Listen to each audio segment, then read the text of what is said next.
Hello, hello. What up, guys? Can you guys hear me? Testing, testing. Hey, what's up, Aswil? Yeah, I'm having a great day so far. I kind of resetted my sleep schedule a little bit before I moved into this new apartment, as you can probably tell, because it's a different background on the stream. It's not a lot. It's like my little personal corner for YouTube and stream, so I still have a lot of work to do. But yeah, so far so good. I didn't make any videos or content in general. I didn't live stream in about, I don't know, 5, 6 days. Didn't make any videos because obviously I had a lot of work moving to the new apartment and it was hell on earth. But now I'm good, now I'm chilling. So yeah, we're gonna play a new RPG on stream and you guys can tell me if the volume of the game is good because I currently lowered it a little bit so we can talk before we start, but I'm gonna turn it up. Yeah, I thought just to chill a little bit today and play a new RPG, which I already covered actually, maybe not a month ago or something like that. There was a demo for this game called Dragonkin the Banished, and I made a video about it. The video didn't get a lot of views, but I had some bad and some good things to say about the demo. And now this game is out in early access on Steam, so we're gonna check it out. It's supposed to be not much different compared to the demo, but it's supposed to have a lot more content. And as you can see here, I already played the game quite a bit yesterday, around 3 or 4 hours. But we're gonna start a new character, nearly died, nearly died there. So you can see what it's all about in the beginning, and after about, I don't know, some maybe an hour of gameplay in the beginning, I'm gonna switch to this character and show you a little bit further in the game, I guess, so you guys can see everything. Hey, what's up, Best Tell You? What's up, Mr. Wonderful? Great to see you again, man. Who we got here? Ogre. Is this an MMO? Nope. This is a like Diablo-like ARPG, pretty much. It's called Dragonkin the Banished. I actually want to see. I think it's currently out on. I think it just came out in early access on Steam, so I want to check out. I can show you guys before we start. Let's see how the game is doing currently. Let me do this. How about. Yeah, that's okay. We can check out. Wait, why it's not showing? What the hell? It's not showing for some reason. Wait, let me fix it. Okay, there you go. I want to see the reception for the game. And god damn it. Seems mostly negative. Okay, so the people are not liking it so far that much. Let me refresh it real quick. Because it just came out and it doesn't have a ton of reviews, but it's mostly negative so far. It's only 13 reviews though. The game feels like an alpha 1. They're in early access. They say it will be full ready in 7 to 10 months, which feels a little bit ambitious, but I wish them best luck. People talking about performance. I recommend trying the game out to see if the vibe of the game is right for you. I'm not feeling the vibe. Okay. Did anyone play it as the Barbarian? Well, I actually did. I played at least in the demo, at least, so like around 10 hours. It was fine. So yeah, so far people are not that happy, although the game is not getting a lot of attention currently, at least. Hey brother, are you going to do the review? Are you going to review AC Shadows? Yep, definitely, because I'm going to get a review key.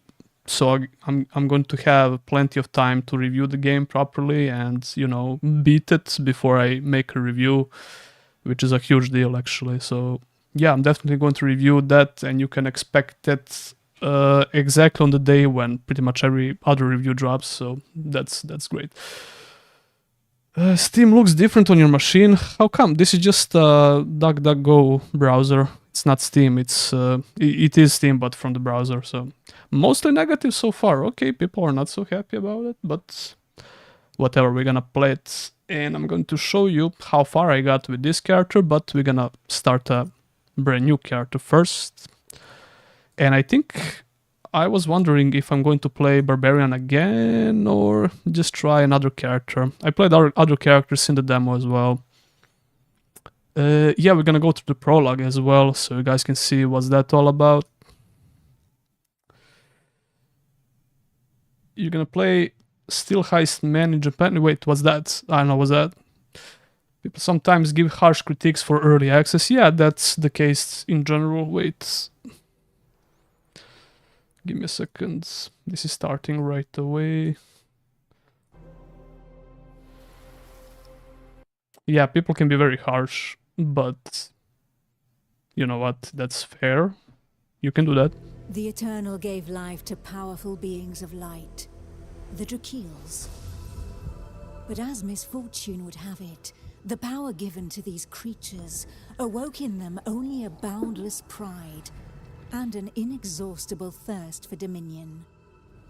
Shaken by this betrayal, the Eternal banished them to the deepest abyss of Dracomundus. It was there, in the depths of the earth, that they twisted into the monstrosity. You will tell me if the volume is good. As dragons. Alas, possessed more than ever by hate and vanity, the Banished refused to admit themselves defeated. Through their voices, they persisted in corrupting humanity. Through their blood, they defiled the land we call our home. From that moment on, mankind would live in fear. Fear that one of the Dragon Lords, the most powerful of the Banished, would one day return to the surface. With the support Sound is of good. Dragonkin, Thanks, Mr. Wonderful. Ignog succeeded in escaping from his subterranean prison. And brave souls, guided by the light, rose up and vowed to push him back. Soldiers of the Order, righteous and faithful to the Eternal, who suffered body and soul after coming into contact with draconic corruption. Rare were those who remained impervious to the depraved whispers of the dragons on the outskirts of this gaping breach. One such person was Godefroy of Clairval, Grand Knight of the Order of the Eternal. So yeah, the prologue makes you play with pretty much all available classes, which is kind of cool, because you get the feel of every class in the game, so you can decide before you start the game. And this is the first class you get to play with. It's like a Lancer, or... I already forgot what's his name. As for the story, all you guys need to know about the story, to be honest, is that the dragons are assholes, and they can possess people, and, you know, need to kill them. Yeah, so I'm using a Xbox controller, by the way, for playing the game, and that's how I played the demo, that's how I played the Barbarian last night. How many hours do you have on the Barbarian? Collectively, on the early access version yesterday, around 4 hours, and I had around 5 to 6 in the demo, something like that. And petrified their bodies, maybe a bit less. instilling terror and madness into those who heard it. Never before had a breach so vast been rent between the two worlds. As for something like unique about this ARPG, I guess, it's the town management system. You get this big town that you can manage and upgrade and stuff like that. At this wound between worlds, I'm gonna show you everything was most potent. in due time. One by one, haunted by the whispers from below, the people succumbed to madness. Oh, this looks mobile-y as fuck. And corrupted the creatures that trod upon it. Maybe on stream, but not really. Like, the graphics are okay, if you ask me. They're not very, like, unique. You can call it a bit generic, and all the dragon... Oh my god, the narrator won't stop. Okay. I'm gonna let her speak. They drank the blood of the dragon and gave in to depravity. Like, the generic dragon story doesn't really help its case. They were twisted into ghastly monsters, mockeries, Dragonkin.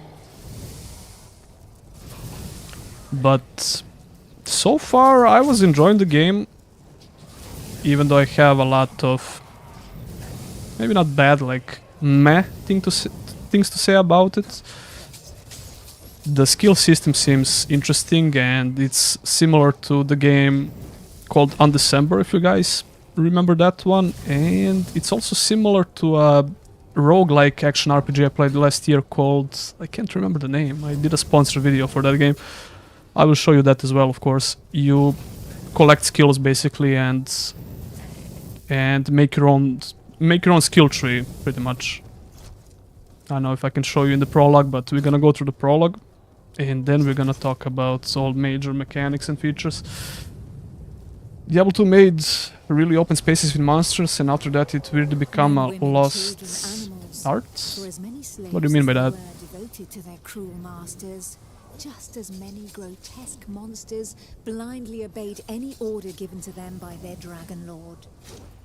So you get 5 skills in the demo in the prologue for all classes, but later on when you start the game, you're going to have to loot the skills and make a tree for yourself, basically. Somebody said a good point about the narrow corridors. Yeah, that's this game. Like, it has a lot of narrow corridors, especially in the beginning, but as I played more and more yesterday, the open world and areas have more open-ended locations, I guess, but still it has a lot of narrow corridors, and it's Diablo 3-like, I guess. A lot of older ARPGs used to do this as well, although you can also make a case for some other ARPGs that had huge open worlds, like Sacred 2, for example, or Sacred 1. But yeah, I also don't enjoy narrow corridors in ARPGs that much. But if you guys played Path of Exile 2 recently, that game had huge areas, maybe even too big for its own good. For its own... what was... Oh, wait. Can't fight and talk at the same time. What a terrible streamer. Who's trying to press a couple of buttons at once. Yeah, Path of Exile 2, for example, has huge open-ended areas. Maybe a bit too big, even for my personal liking, and I enjoy big open areas in RPGs, like in Grim Dawn, for example. I think Grim Dawn managed to make a very immersive open world, especially for an ARPG, and a lot of ARPGs feel very... I don't know, artificial when it comes to open worlds, because you can tell that most of these newer ARPGs are just focusing on endgame systems and stuff like that, which is fine, but they kind of disregard the feeling of the actual world, you know. I don't know, maybe that's just me. By the way, you can skip this prologue if you wish, but I wanted to show you at least a couple of these classes before I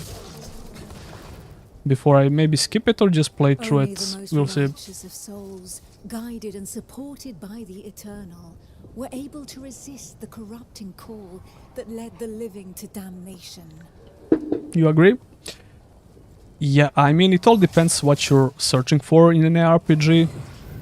If you're all about just pure combat and gameplay, you're going to love Path of Exile 2. Even the world is looking very nice, and you have a lot of different looking areas. It's in the presentation is fucking amazing. Not gonna lie, I loved it. But it's kind of missing that thing which some older ARPGs had when it comes to the open world. The combat is amazing, actually. I love the combat in Path of Exile 2. I still have to finish the campaign. I had around, I don't know, 30 hours into it, and I just dropped it for some other game. I can't remember which one. But yeah, as for this game, you can dodge with the right thumbstick, and it's on cooldown, as well as the heal, so you don't get to pick up like health potions. It's just on cooldown, as far as I understood. And the skill system should be interesting in this game, but I have no idea how the variety is going to be. Like, it's going to be... if it's going to offer you like a huge build variety or stuff like that. One of my concerns for the demo was the lack of enemy types, at least in the dungeons I played in the demo, but I can tell you already that this alpha early access version has a lot more enemy variety. And I only got to scratch the surface of the endgame systems, because you also have endgame systems in the early access version. Founded an alliance to carve the first breach into draconic defenses. you want 100 gigabytes game for Diablo 2 experience? Like, it all depends, I guess. I think this game is like 30, 40 gigabytes, something like that. With that of the Banished. Yeah, now you get to switch to another class.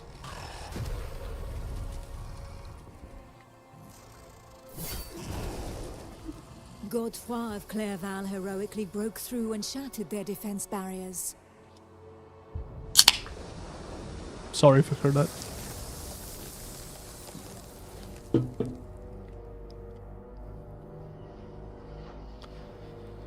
PU used to be 8 gigabytes, now it's like 100 gigabytes. Even 100 gigabytes is nothing for how complex the first Path of Exile is. Like, it surprised me it's not even more, to be honest with you.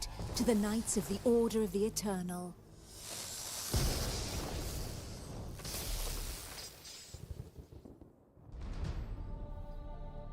Me, Almantir, Grand Oracle of Pytho Durkan, Dragon Blood, a human altered but not consumed by the draconic blood that flows through my veins. My sisters and I have powers given to us by the dragon. Now we're gonna play with the Oracle, which is basically a wizard mage in this game. The wizard feels really nice in this game. Probably, quite possibly even the best, I would say, when it comes to the feeling of the skills and stuff. But not really my style, as you guys probably already know. But as for the Barbarian that I was playing, the Barbarian felt okay at best. I really wanted to try a Ranger or whatever the name is. And you'll get to see him in this Prologue. But the early access version won't allow you to play the campaign with the Rangers yet. I thought they're going to get it done by the early access version, but you have to wait like, I don't know, a couple of updates before you can play a Ranger in this game, if I understood correctly from the developer roadmap for the game. To have ever repented before the Eternal.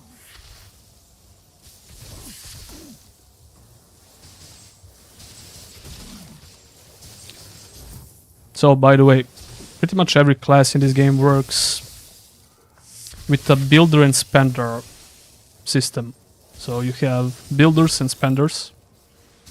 So this spell is a builder, and you have spenders, which use your primary resource.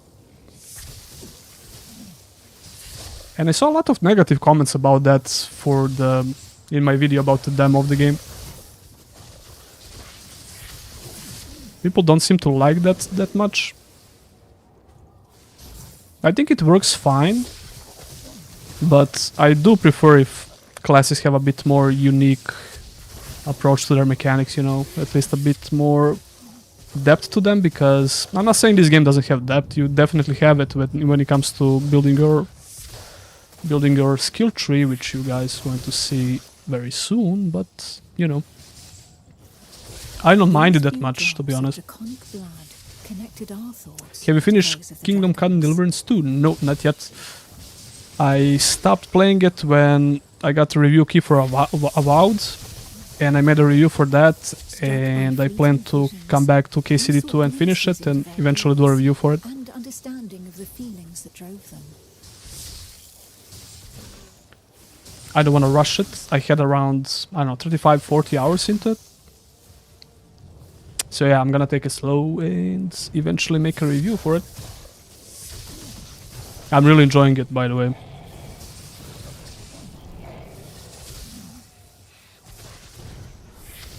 I don't like that each class is superficially different in this game. Well, I think that all classes should be different in RPGs in general. Like, they should feel different, at least in a couple of different ways. We soon learned that we were at the mercy of their whispers. The voices threatened to consume us. She really likes to talk in the prologue. You won't get to hear this a lot in the... Actually, that's a lie. I played yesterday through the campaign. You have one chapter available in the early access version. And some NPCs like to talk a lot, but I didn't find the story that interesting, to be honest.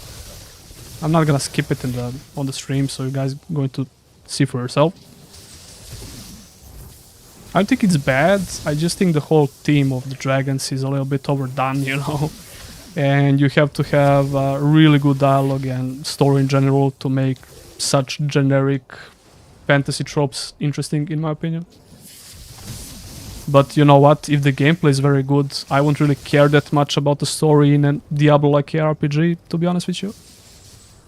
But a great story is certainly welcome, you know? Probably already know that I'm a huge fan of Grim Dawn and Titan Quest. I think those RPGs did a pretty, especially Grim Dawn, did a pretty good job with the story and the setting. In general, I mean, if you play as a ranged dude, you basically do roughly the same things regardless of what the class fantasy you play. Well, that's kind of true. Especially if you take in consideration what I was talking about before, the spender and builder systems. Awaken something within us. We lived strong in the certainty that the Eternal had pardoned us for the draconic corruption in our veins.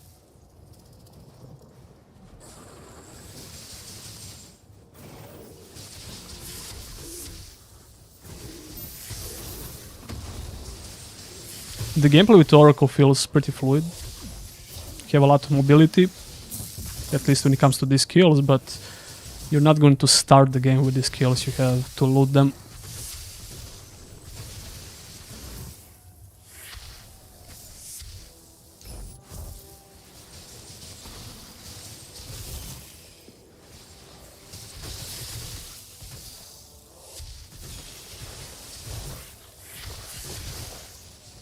Yeah, I think I'm dropping some frames here, so probably gonna reduce some details real quick here. I was playing the game, by the way, off stream in 4K and high details, and it worked pretty good on my PC. But when I'm streaming, I definitely need to push that down to 2K, and apparently maybe balanced DLSS. We'll see. Still on high. Oh, it's 100% VR. Maybe I should reduce. Okay, that's a bit too much, no? Global illumination is like whatever. Shadows. Okay, that should be fine, I guess. Can we just name the wizard? I don't want to learn another name for a mage. I mean, every RPG has its own thing when it comes to naming stuff. But we all know what you think about when you're speaking about wizard, mage, oracle, whatever.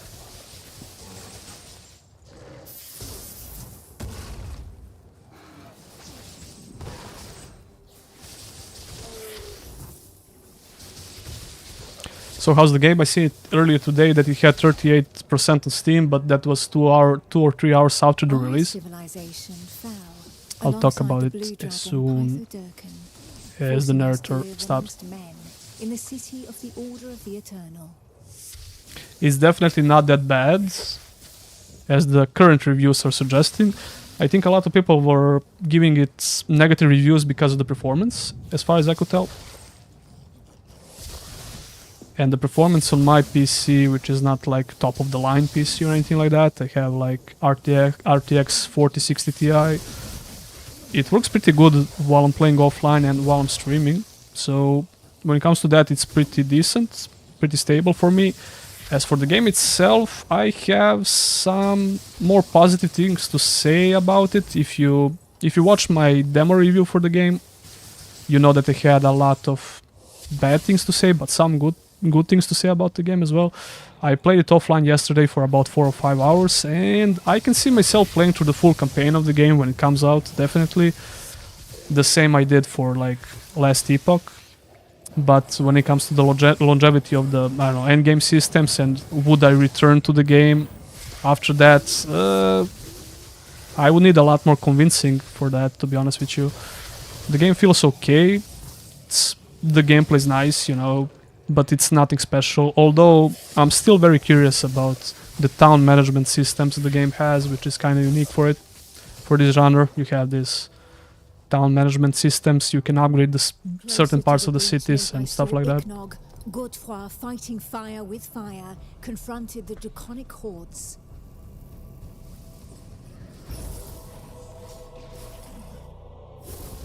I battled by his side, but my strategy was less direct.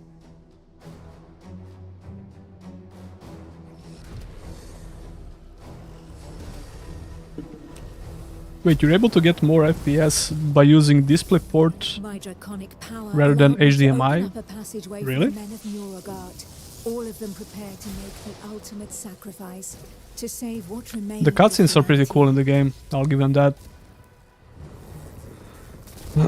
Especially in this prologue.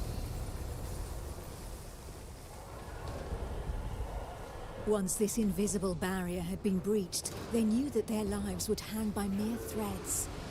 But these warriors from the north cared little for the uncertainties of our Now we're gonna plan. play A with hero's my death boy in the heat Barbarian. of battle with their enemy was the greatest honor that could befall them. Led by the pale dragon blood Harold Trulson, the barbarian fleet had but one objective: to lure the enemy into the open sea and leave the path to the breach vulnerable. If a single vessel reached the coast, then this sacrifice would not have been for naught.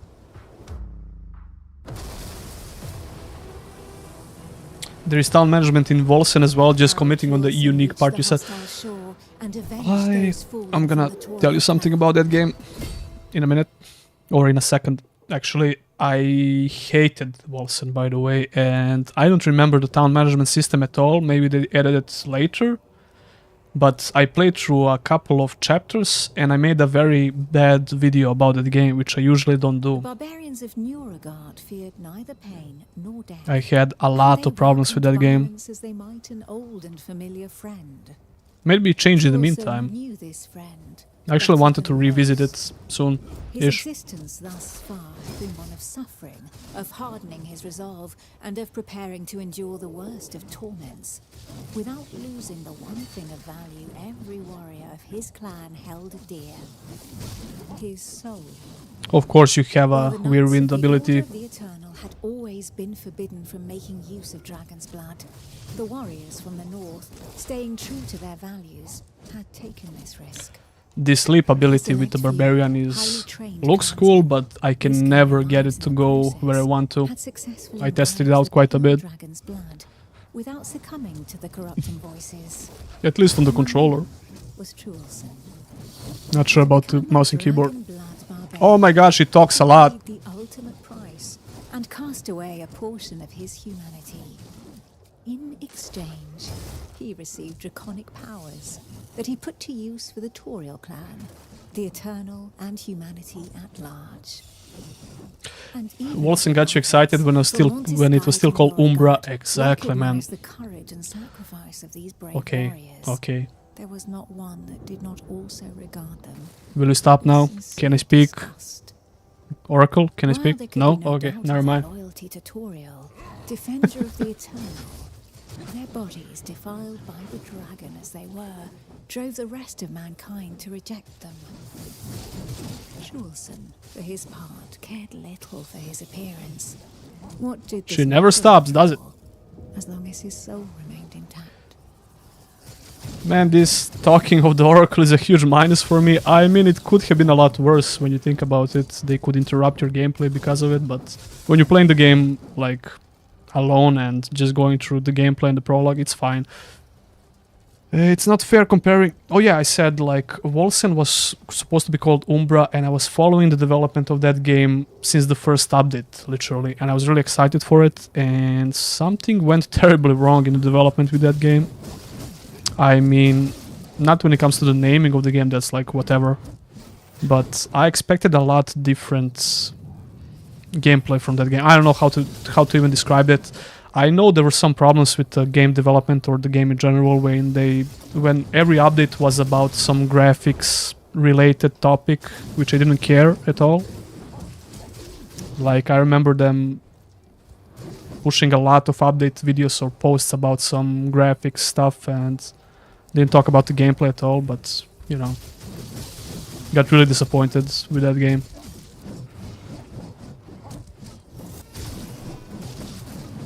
And if you check the numbers for that game, I think Volsen did pretty damn good. I think the development studio got a lot of money from that game. And they pushed out a lot of updates, if I'm not mistaken. So not sure about the state of the game currently. And if the studio is doing something, I don't know, something new, maybe some new game. Back when it was Umbra, yeah. I'm pretty sure they were on Kickstarter first, right? And they managed to get enough money. And it took quite a bit for them to develop the game. I mean, it's not a terrible game, don't get me wrong. I had like some technical problems with it. Correct me if I'm wrong, but it had to be always online. And no matter which server I chose, I always had lags, which sucked. That was one of the huge issues with me and my playthrough of Wolcen. They probably fixed that in the meantime. I hope so, at least. Alliance's plan, as unlikely as it was to succeed, could run its course.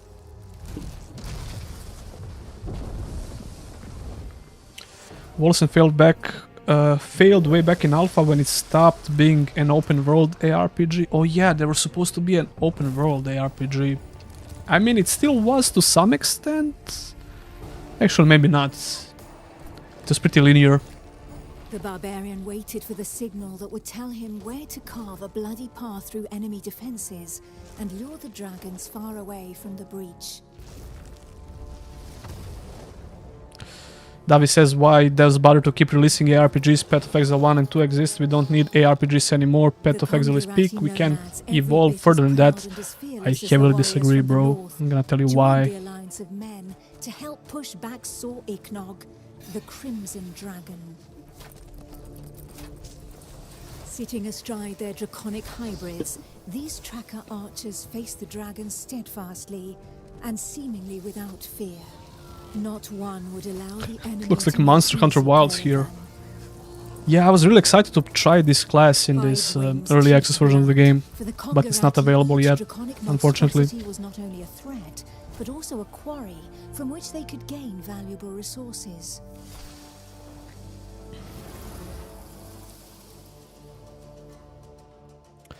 And where others had begged and prayed for divine salvation, these nomads made full use of anything the earth and Providence offered them in order to survive. Okay, now we're playing as a ranger, which I liked quite a bit in the prologue. Yeah, like Davis said, I think that's totally wrong. Did not see things in such like Path of Exile 2 has an amazing gameplay, quite possibly the best combat system out of all ARPGs I ever played, and I played a ton of them. But it's not end all be all ARPG if you ask me, for a lot of reasons. At least when it comes to my personal preference when it comes to ARPGs. The combat was fucking amazing and the boss fights are great. To excel in the arts of potions, alchemy, poisons, and draconic hybridization. How long would her but this current, shall we call it, meta of ARPGs where developers are heavily laser focused on endgame systems is just not sitting right with me. I'm not saying I don't like endgame systems in ARPGs, I do, but it seems like they're hyper focused on that segment of the game. Obviously to keep players playing as much as possible, right? But I would like if they could, you know, spend a little bit more time on the open world development and how the game feels in the open world in general, you know? But that's just me. So it feels like a proper RPG, not just like a top-down hack and slash game, if that makes sense. For example, a great example would be a old but gold ARPG called Sacred 2, or even Sacred 1. Sacred 1 is even better if you ask Sacred fans. Or even Grim Dawn, that has a great open world, which feels very immersive, to me at least. So I was hoping that ARPGs would go in that way a little bit more than, you know, focusing a lot on endgame systems. At the expense of, you know, other major features in the game. The Path of Exile 2 hype died very quickly. I think there's a very healthy player base for that game still. And that's another ARPG which is in early access, so I think people are going to come back to that game with new updates. I love it, like I can't wait to play it again, to be honest with you, and If the legends are to be believed, and complete everything I could in the early access version. Everything I can. But there's a lot of ARPGs and games coming out, man. And people expect me to cover them, so... Each champion had one, and the power of their light would be needed to push Sor Iknog back into the shadows. It costs $80. What costs $80? Path of Exile? I think it was 30. Path of Exile 2, $30 to get into early access, at least when it came out. So yeah, this is a pretty lengthy prologue for the game, but I think it's pretty good because it shows you all classes you can play. You can't play with this one in early access though, but it gives you an idea of how classes play in the game. And this game has a traditional like campaign, at least it's supposed to have it. You only have like one chapter in the early access version. And I spent around 4 hours yesterday playing it with a Barbarian, and I'm still not done, so... You know... There's quite a bit of meat on the bones there when it comes to the campaign, even in early access version, at least that's what it seems so far to me. Don't quote me on that, because I will have to complete it, and... Maybe do a full review of the early access, I'll see. Or if you guys like this, maybe I can continue playing it tomorrow as well on the stream.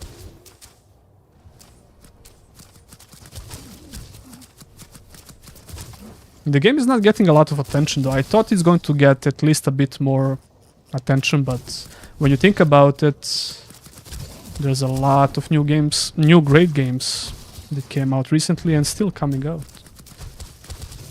February was crazy. And Monster Hunter Wilds just came out. By the way, I bought the game. I was planning to do a review for it. I didn't get a review key though, so I mean, you know, it's not a problem, but if I don't get a review key, I have to play it, I don't know, at least, it all depends on the game, but I have to play the game like a normal person and, you know, make a review eventually, so it doesn't make any sense for me to just rush the review then if I don't get a review key. I'm not saying I'm rushing games, but you usually have at least a week to play the game, make a review for it before it comes out, which is usually plenty of time to do it. But if I don't get a review key, I just have to go and buy the game, you know, and play it and eventually make a review for it if I'm interested, which is what I'm doing now for Kingdom Come Deliverance 2. I'm taking my sweet ass time with it. And it's a very long game, so it makes sense. But I requested a review key for Monster Hunter Wilds. I got ignored. And just went out and buy the game for PlayStation 5 actually. Bought this. So I'm gonna play it, but I didn't have the time to do it. I didn't even open the game yet because I was moving. So yeah, those are some small updates for the channel. Not sure if I'm gonna make a review for that game soon, like, but we'll see. It was up to Eula, armed with her scale of light, to cast the invocation. She would then know whether she had been right to put her trust in the Order and in joining the Alliance.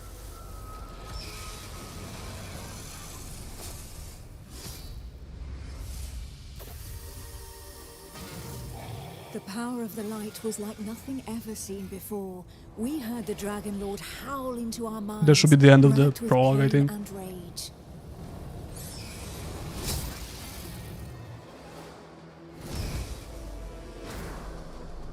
So the story is all about dragons. Dragons are bad, they possess people, you need to kill them. That's pretty much it. Close to the Dracomundus, our souls suffered as from 1,000 deaths, but we held fast to our positions.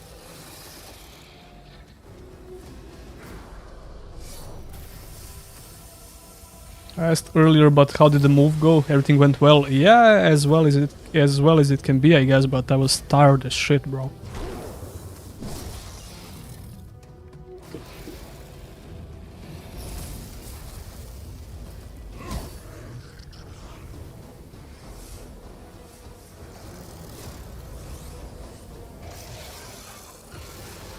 Inch by inch, the divine light pushed the corruption back into the breach. And it was thus that the Banished Lord saw Ignog disappeared once more into the shadows, where he would suffer eternal retribution.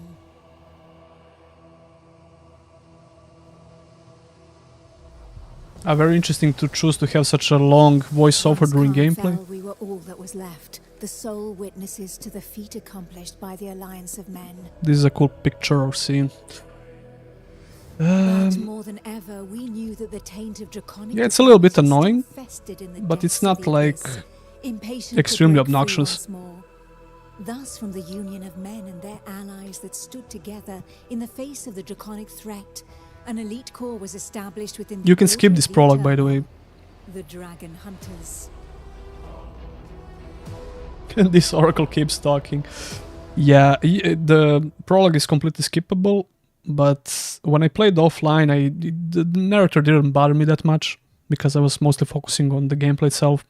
And on stream, I'm obviously going to interact with you guys, so it's not really fair to judge it like this. You know, it's annoying. I can't talk to my chat.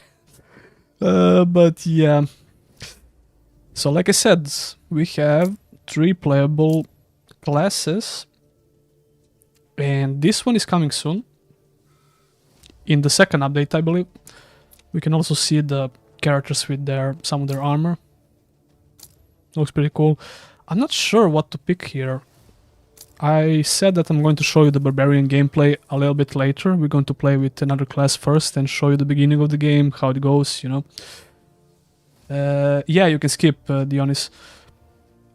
So it's not a huge deal, but you'll see that NPCs like to talk in the beginning of the game as well. You'll see what I mean.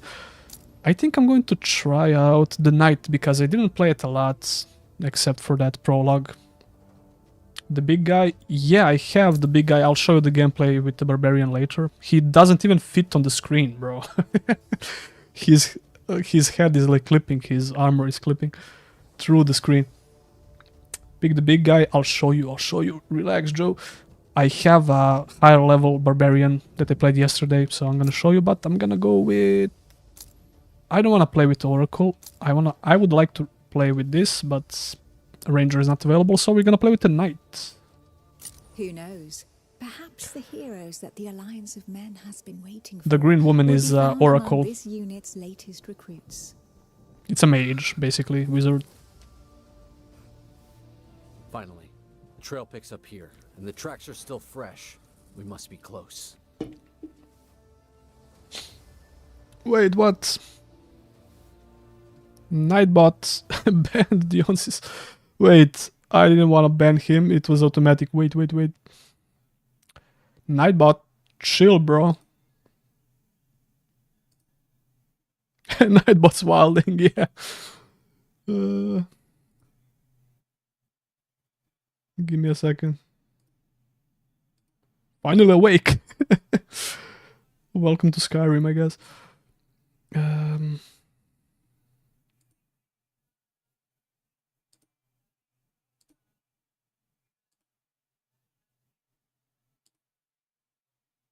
I think I unbanned you. Goddamn. No, I didn't. I banned you again. Give me a second. I'm using some extension for the chat, which obviously doesn't work that good.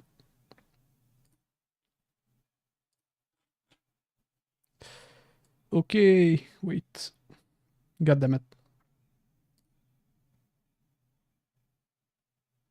Okay, you're good now.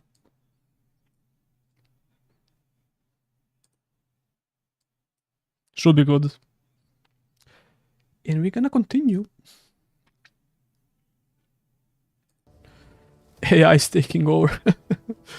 Okay, we're good. They must think us far behind. As if they could think we'd let them go after they killed one of our own. We'll avenge your brother, Yorn. Have no fear about that. So you're basically playing with other Apprentice, characters stay close in to the us, story. watch your back. Other characters Don't you let could any pick as your Dragonkin get character. the drop on you. There they are. Nicely done, Song Khan. They seem to have gathered here. So that's why my brother was unable So we're gonna poke stuff with this class.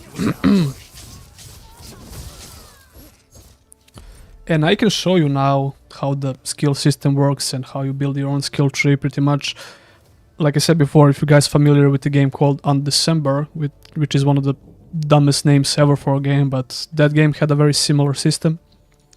You loot these skills as you play the game, and you have primary skills that your character can use, you have secondary skills and modifiers and stuff like that, and as you level up you unlock more of these nodes, and you can put more of the skills and chain like up to 6 or 8 of them. 8, I guess, if judging from this skill. 8 max like modifiers, which will affect the effectiveness of your skill or the effect or what it does in general, you know. So yeah, that's how it works, and you will loot a lot of them during your gameplay. So they gave you like 4 different sections where you can loot skills, and how I forgot how they call them, like, and you have this huge skill which is called symbiosis, but more about that later, I guess. And you also have your regular leveling up RPG stuff, you know. You have courage, intellect, resilience, agility, and that's about it. But this game also gives you a pet, which you'll see soon enough.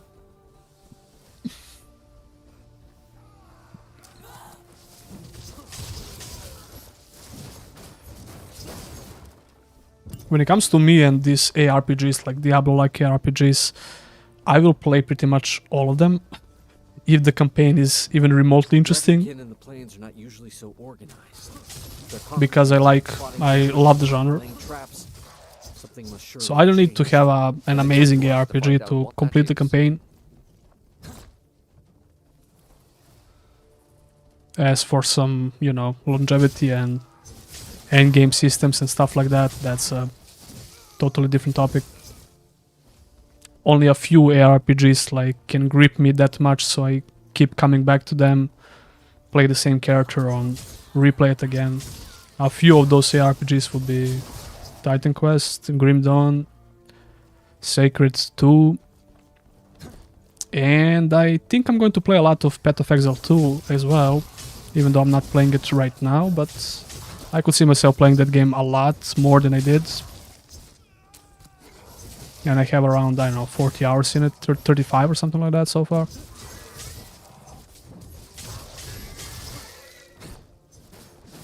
But yeah, I'm also very excited for Titan Quest 2, by the way. Okay, we got another skill. So your character will automatically equip some new skills if you loot them. So we have this sweep now. Backdrop looks pretty nice. We get to see a bit of the world. Yeah, there's a very cool thing in this game related to this. You have these points on the map where you can interact with, and your little dragon companion that you get soon enough will make an overview of the map and show you the map from the bird's perspective, like bird's eye, which is pretty cool. It's a Dragonkin idol, and the ground, it's soaked in dragon's blood. Astria, what could this mean? It's a place of worship. Take cover. Dragonkin. They've come to defend their sanctuary.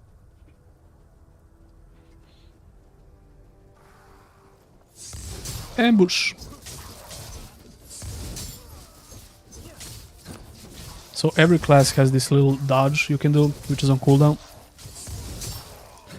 And it can also do some damage, if I remember correctly. Not a lot, but, you know, can be useful.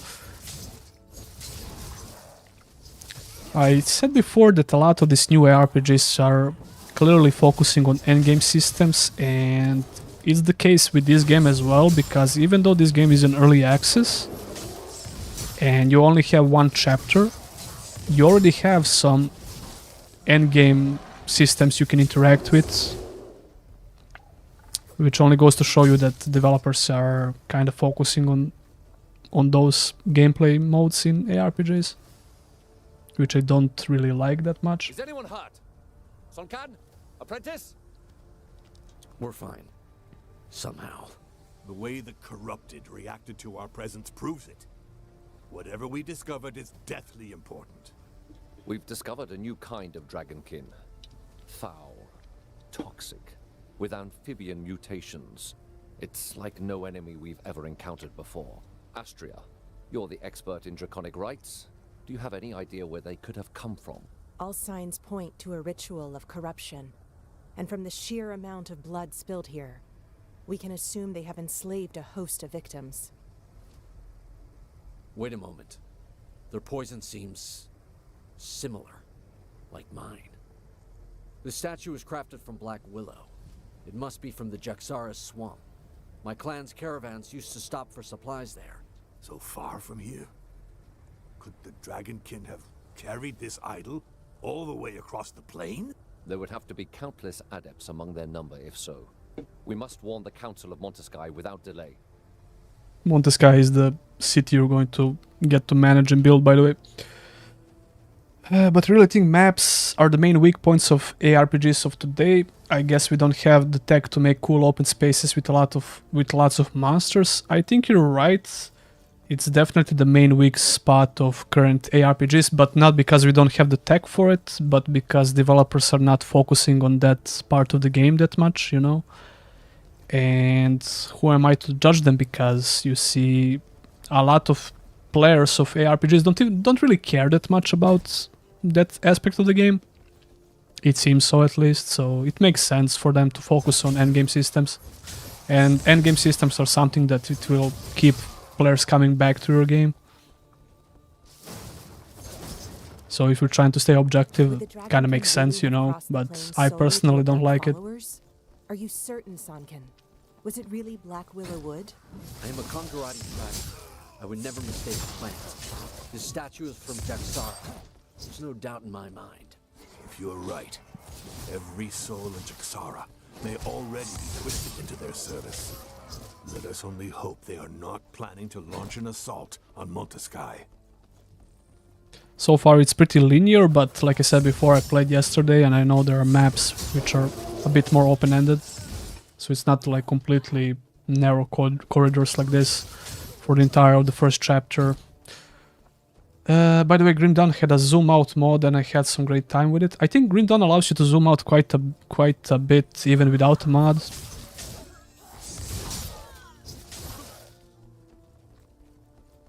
Over here. Let's follow the path. One of the things I really liked about Grim Dawn's open world design is similar thing which Titan Quest did back in the day. Like you could enter one dungeon from one place on the map and you go through it and you exit at the other side of the map. You know, it's a small thing, but it makes the world feel a bit more immersive. And you also could find a lot of these zones which were not even on the minimap or the map. Like it seemed like you're out of bounds pretty much, which are these little secrets. And you know, I really like that about the world design in that game. You should keep an eye on Project Awakening. Is that the third-person action RPG which got announced a couple of years ago? Or am I talking about a completely different game? Sounds a bit Dark Souls, by the way. It's not exactly a shortcut like in Metrovania style games, you know. But it just makes sense in my mind, you know. You enter at one side of the dungeon, you go through the whole dungeon, and when you exit at the other side, you exit where it makes sense, you know, on the surface. If we allow this cult to spread even further outside, But that was only one of the things I liked about the open world design in Grim Dawn. Given the scale of this invasion, it should not be difficult to win the counselors over. They'll surely decide to attack in force. perhaps it would be best to learn more about our enemy before rushing in. If we are to root out a cult of this size, we need to avoid making any. By the way, this is the world map. There would be one way to learn more about This is these the creatures. city. A reconnaissance mission. If we send a small group, they may go unnoticed.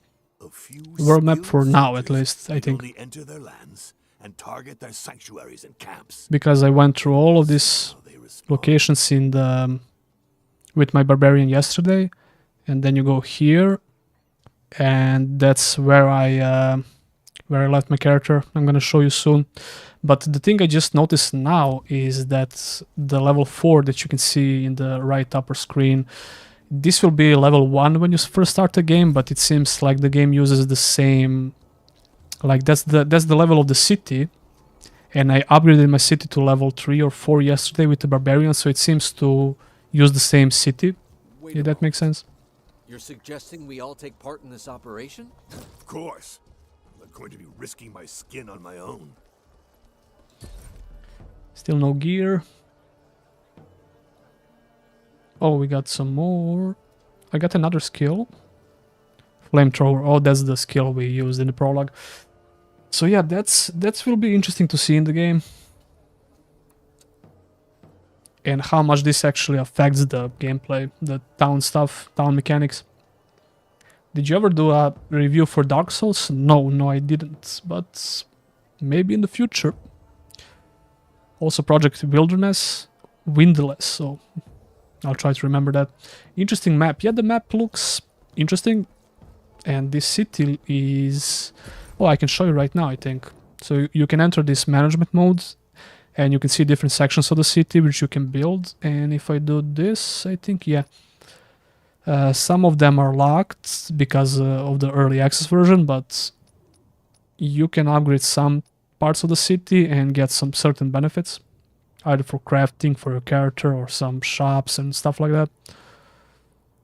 For example, this boosts the walking speed of all characters by 50, which seems ridiculously great. And I can do that. Wait, what? Okay, so I just did it.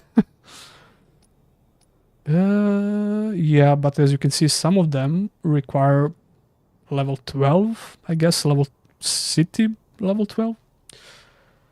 How's the new house? Bigger, better area? You mean my new apartment? Yeah, it's much bigger than my old apartment, and I moved in with my girlfriend, so it's great now, but like I needed at least, I don't know, I needed like 3 days to get everything done.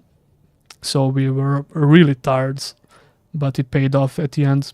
And I'm still working on this little corner of the map, of the map, oh my god, of the apartment for the YouTube and stuff. I'm gonna make it a lot nicer. I'm gonna get a new camera if I stream a bit more often, and you know, gonna focus on making new videos. So we all good now, but it was kind of tough to do all of that in a couple of days, but we did it. So yeah.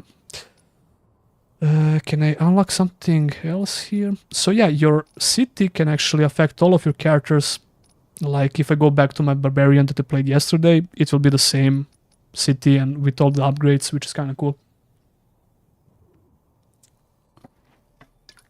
I cannot believe that you still haven't reached 100k subscribers. Your content is golden. Thanks, man. Thanks a lot. I'm getting there. Like, I'm very close to it. And I think I'm growing at a steady rate. So we'll get there in a, I don't know, at this pace in about a month or two. Already killed one of our group. It would be madness for all 5 of us to offer our necks to their blades. Only 4 of us are fit to breach enemy lands. And you have these moments where the game is zooming out in some of the sections of the map. It does this in some open areas as well. Facing this cult down with a party of 2 to 1,000? Whether we're 2 or 5, we have no chance of eliminating all the corrupted. But their orders are delivered by a leader. Oh, Bestilia, you're happy about that. You were talking about the zooming out. Let's work with a group of 2. Make use of the element of surprise and rid ourselves of them before reinforcements arrive. I wonder whether I wouldn't prefer a good old-fashioned melee instead. You'll see a lot more zooms out as we play the game. Zooming out like automatic zooms out in some areas. All that leaves is the accolade. And to make him a dragon hunter. But unfortunately, you can't control it by yourself. Just give him the scale of light already. Let's not hang about on ceremony. As for the local map, but may I remind this is the map of the city. Monteskai, capital of the Order of the Eternal. And it is this order that, if I may say so, he's not gonna stop talking, by the way. welcomed you. It's a little bit and protects the scales of light. bigger than it should be, I think. Compromises as it is. Not really a huge fan of how it's built, To the detriment with of our all the own long, Please, narrow Lord corridors. Tracker, need I remind you that your caravans would no But it longer looks exist nice. had we not closed the last gates of the Eternal. If we had truly wanted to be rid of your You can also traditions, teleport around the it map would have happened long ago. by selecting one of the sections. Like we have to go to the marketplace, so we You do were this able to and profit through bam, trade instantly. after taking neither side That's during cool. the war that turned so many men against one another. Now that we are allies, why persist with this way of life when you could simply travel by gate? Sooner or later, Tracker, your people will need to change their ways. And who are you to dictate how our ways should change? That's enough, both of you. The war of men is ended. Do not forget. The See, dragons zooming are out the again. true enemy here.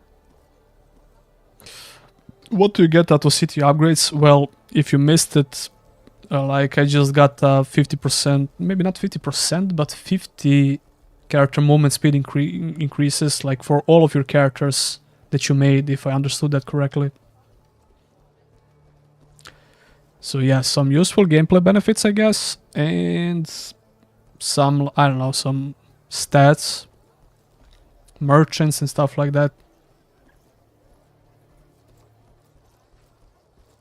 That's yet to be seen in the full version of the game because some of these city features are locked in the early access version. Oh, and if you interact with this guy, you can change the difficulty, which I'm going to do because I was playing on hard yesterday with the Barbarian. I don't know about very hard. Actually, let's try very hard, why not? And if it's too hard and if we get blasted in the face with one ability of a random mob, I'm going to change it back.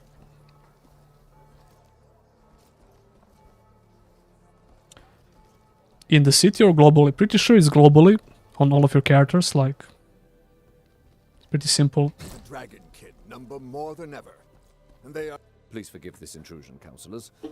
Alas, Grand Tracker, I fear I do not bring the news you are hoping for. Speak, Hunter. As you ordered, we found the Dragonkin that killed one of our own. In doing so, we discovered an ascendant cult, one which swells in number. They are practicing corruption rituals in the plains around Monteskai. According to Sankan, the idols they are using are from Jaxara, and the ground there was drenched in dragon's blood. I fear that their intentions have been made all too clear. They have come to desecrate the plains? This close to Monteskai? How have they been able to escape our notice for so long? We will need to act before they are able to launch an assault. What's the difference between difficulties besides difficulty? It's usually, in these kinds of games, it's usually like Bastille said, like it's usually loot and XP. I think from hard and up in this game, you start getting some more quality loot drops. And it also has this endgame systems, which affects the loot drops quite a bit. At least allegedly, so I didn't test it out, but that's supposed to be the case. They also said they have 5 more difficulty settings up in the upcoming updates, which I think it's a bit too much. I think those difficulty settings should be a bit more streamlined, to be honest with you, like in some older ARPGs, but we'll see. With your permission, Counselor, allow me to conduct a reconnaissance mission into enemy territory together with the apprentice. I know these lands well, since the Conqueror used to trade here. 2 hunters against an army of adepts? You cannot be serious. The Dragonkin have flooded the plains de Clerval and redoubled their assaults against my clan. This hunter strategy would allow us to combat them on several fronts. This is so. Allow Suncan and the apprentice to gather information at least. I will oversee them, and if there is need for it, we will call them back. I suggest we put our trust in our hunters, Auspex. And what of the apprentice? He is ready, Auspex. You're the apprentice, by the way. You're trying to become a dragon hunter. Then your plan will have my support. High Priest Cornelis, proceed with the accolade. Kneel, apprentice. Today, before the Eternal, you commit to our fight against the dragons until they draw their last breath, to hunting those who serve them, to sealing the breaches to their vile prison of Dracomundus forevermore. to ridding humanity of their corruption. Do you like strategy As games? a token of your I used to play quite a bit of them. please take this scale of light. It is a relic of Miriam. I remember playing who, long ago, Medieval 2 a managed lot to banish back in the day. these ungodly creatures together with the Eternal. But yeah, in general I do, even though I don't play a lot of them these days. Of their voices. Today, it will make you a protector of humanity, a blade of the Eternal, a hunter of dragons. Arise, hunter. Non Draco sit mihi dukes. Let not the dragon guide me. Like I said, dragons bad, they possess, kill dragons. That's what the story is all about. Come and find me at the jail before leaving Monteskai. Since Sun Can and yourself will be on your own in the Jaksara swamp, we are prepared to offer you our support. The Grand Tracker and I have pooled the Order's resources and Kongirat's expertise to give you a decisive advantage. What is this? It's called Dragonkin the Banished. It's a new Diablo-like RPG that just came out in early access on Steam. To meet the dragon's strength with our own, we have raised the first tame wormling. And we have taught This it is where how you to get fight the pet. alongside hunters. It will make for a fearsome ally. Grand Tracker, be reasonable. Nobody has ever been able to tame a dragon. This creature is dangerous. You are right, to a point. Raising it was not enough. To control these beasts of draconic perversion, we needed to purify and subject them to the power of the light. It is not their chains that keep them subjugated, Tracker, but rather our faith in the Eternal. Is it any good online? Oh yeah, speaking of online, this game is going to have a co-op mode where you can play with other people online, but that's currently not available in the early access version. I'm having mixed thoughts about the game in general. I'm definitely going to give it another chance when it's fully released. I can see myself playing through the whole campaign, for sure, but not sure about some of the features. And just in general, it seems like you're, run-of-the-mill ARPG with a couple of somewhat unique features like the city management system that I showed before, which I'll show you again as well. And I'm also going to show you the higher level Barbarian I have. Accompany the new hunter. Your first mission Hey, what's up, promises to be Richard? a challenging one, and I am in no hurry to be called for a new accolade anytime soon. Florin Baluta says, I don't like your new place C4G, can't see the good old Gothic merch and games you had. What you're talking about? It's right here, look. It's Gothic 3 right here. This is the temporary place for my physical games. You have Gothic 3 right there.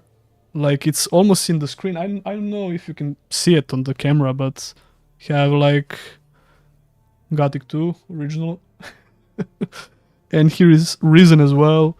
And the games, So you should be able to at least see them a little bit on the camera. I know it's tiny, but if that's your only problem with the new place, I got you covered right there. Innovation is one of the core values of our clan, Sun Can. I wager your opinion will change once you've seen this creature at work. With all respect, Grand Tracker, I highly doubt it. How is that you never made a video about Enderil? Oh my god, like, I think that's the most requested video on the channel for a couple of years. I will definitely play through Enderil and beat it and make a review for it, but I can't promise you when. Do you think there is a chance of getting Gothic 3 remake? Nope, unfortunately. I think the closest thing to that we can expect is the project, what was called, like the huge modding project for Gothic 3, which started like 12 years ago, but it's still going. So yeah. Now go in front of the jails. Oh, it's right here. So yeah, you can teleport all around the map, and in this place you get to select your own pets. And this pet is pretty important because the skills your pet can use is also intertwined with your skill tree, so it's pretty cool. I'm gonna go... Wait. So we have ice damage with this pet, fire damage with this one, toxic and electric. So it's pretty straightforward. But you can also customize him a little bit, I think. Let's see. Color? Or not. Maybe not now. But yeah, let's go. It's not letting me though. I can't equip this one, but I can equip the fire one. Okay. And now you get a pet that will follow you around and be useful in combat as well. I think... Okay, no skills so far for the pet, but I got to loot some skills for my Barbarian yesterday for the pet. And their skills also go here, so... They also have their own little skill tree, which you can find here. So they have power, malice, ferocity and loyalty. And you can see what these stats are exactly doing. Like, for example, this one, fire damage, physical resistance, wormling area, multiplier, wormling damage. I was like going full on damage yesterday. Totally gonna get an AMD 9070. They look too good to pass up on. I was just watching the reviews before I started streaming for that GPU, and if I was not making videos and if I was not using the Nvidia Shadowplay and doing a lot of video editing on this PC, I would definitely go for that GPU. This seems better than the intro. By the way, somebody said before that they're going to try out the demo. I don't suggest trying out the demo. Actually, you can try out the demo just to get an idea of how the game works, but the demo compared to this early access version of the game is much worse, and there's not a lot of meat on the bones on that demo. But it's free, so why not? I think it's still available though. I think the early access version is a lot better compared to the demo, which is not saying a lot because the demo was not that amazing. Still though, this has a full-blown... The early access version of the game has a full-blown chapter 1 of the game. And after playing at least like 4.5 hours yesterday, I still didn't complete it. So yeah.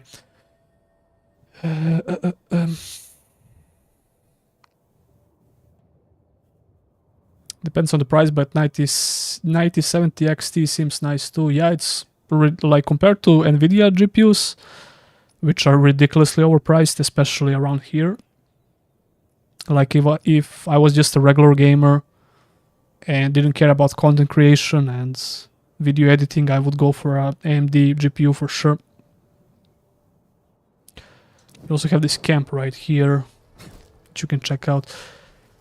Okay, we need to talk to the jailer first. I forgot, goddammit. I'm gonna play a little bit more on this brand new character and gonna hop on the Barbarian to show you that as well. Where the hell is the jailer though?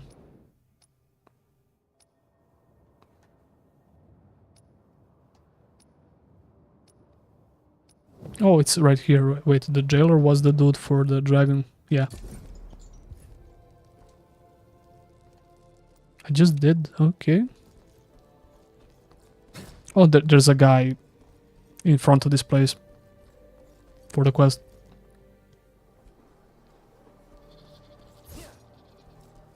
Or not. What the hell?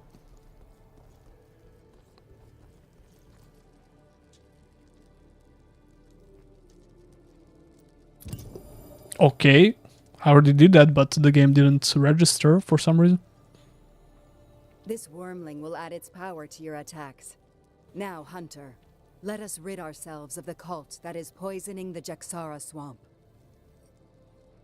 Yeah, you have, no matter which class you choose, you have this wormling pet that you can customize and using combat. It's mostly automatic, but you can customize him with not skill trees, but actually, yeah, new skills within your own skill tree. And it also gets a brand new stats sheet, which levels up with you, so... Okay. So this is a wormling skill, for example. And you can put it somewhere here. these are not usable because these skills are for other roaming types that you can get from the jailer. And since I went with the fire one, I get to use this one.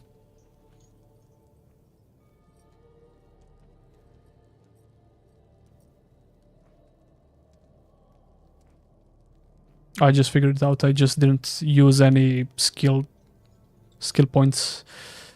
Gonna go with a couple of courage points and some HP.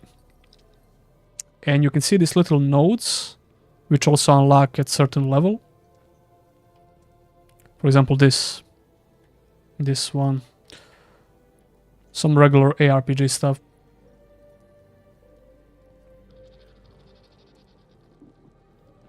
Still using RX for 588 gigabytes. That's a pretty old GPU, but I think it's still pretty decent, especially for full HD, right? You can play a lot of new-ish games with that GPU. I remember having that GPU for just a couple of months, actually, way back in the day.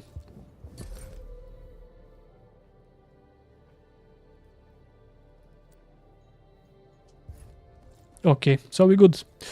And this is where the game begins when it comes to, you know, exploring the other areas in the Keep an world eye on the your map. wormling. I don't like to see the Order getting involved in the clan's research. I often adventured in the Jaxara swamp, and I believe I know a village there where we can begin our search. Keep your scale close. Yeah, you can see here, you can Dragons exit whispers here aloud and start here. exploring the map, which I'm going to show you right now. You can just teleport here. I'm gonna take a quick bathroom break. Be right back. And we're gonna explore the world a little bit.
We're back, boys.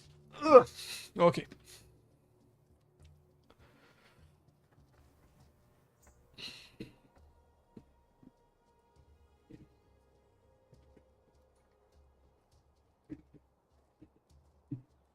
Yeah, so the world map looks pretty interesting.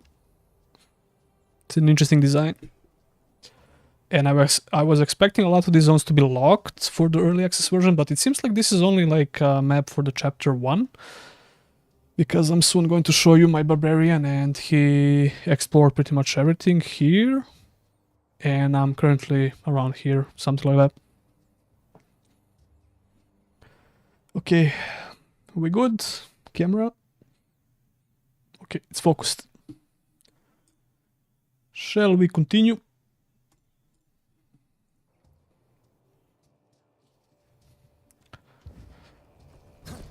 This is where the real campaign basically begins.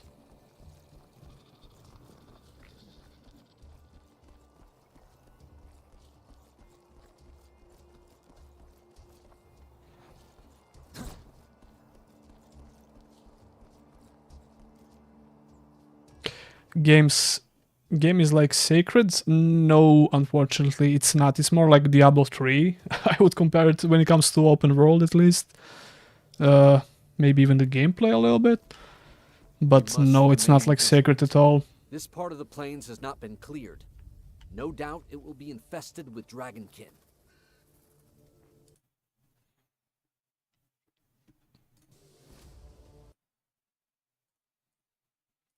Okay.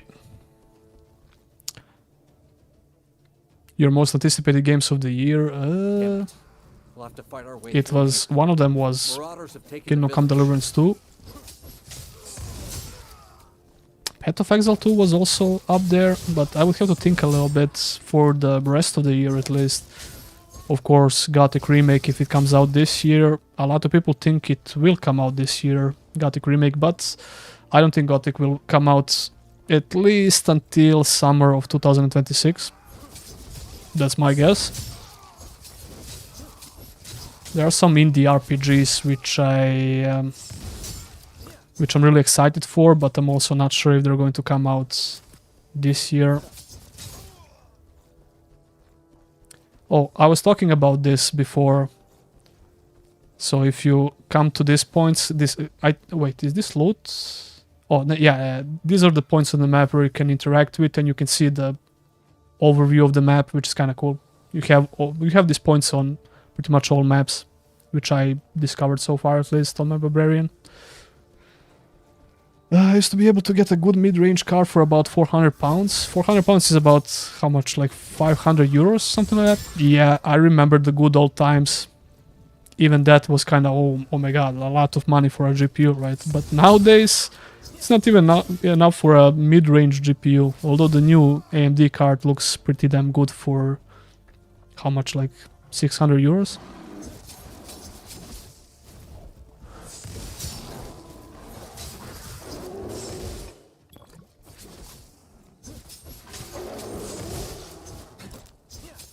So as you can see now, the maps are a little bit more open-ended.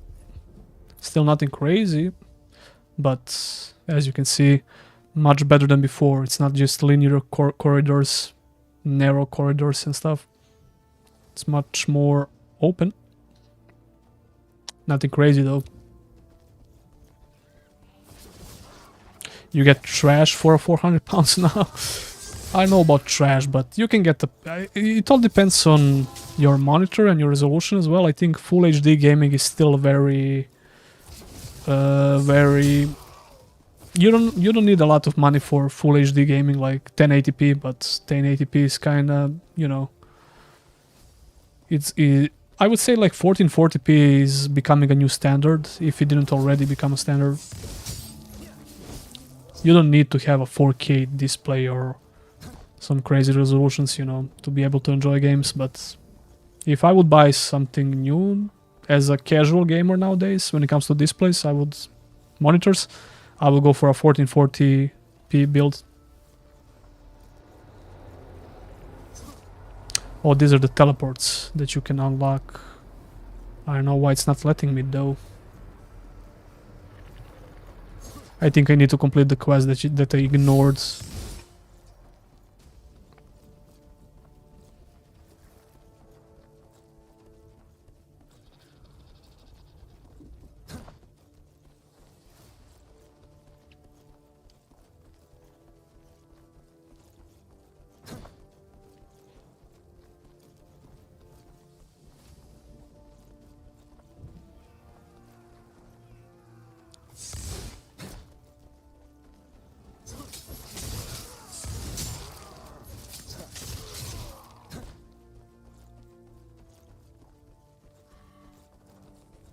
I totally ignored the dude I have to talk with.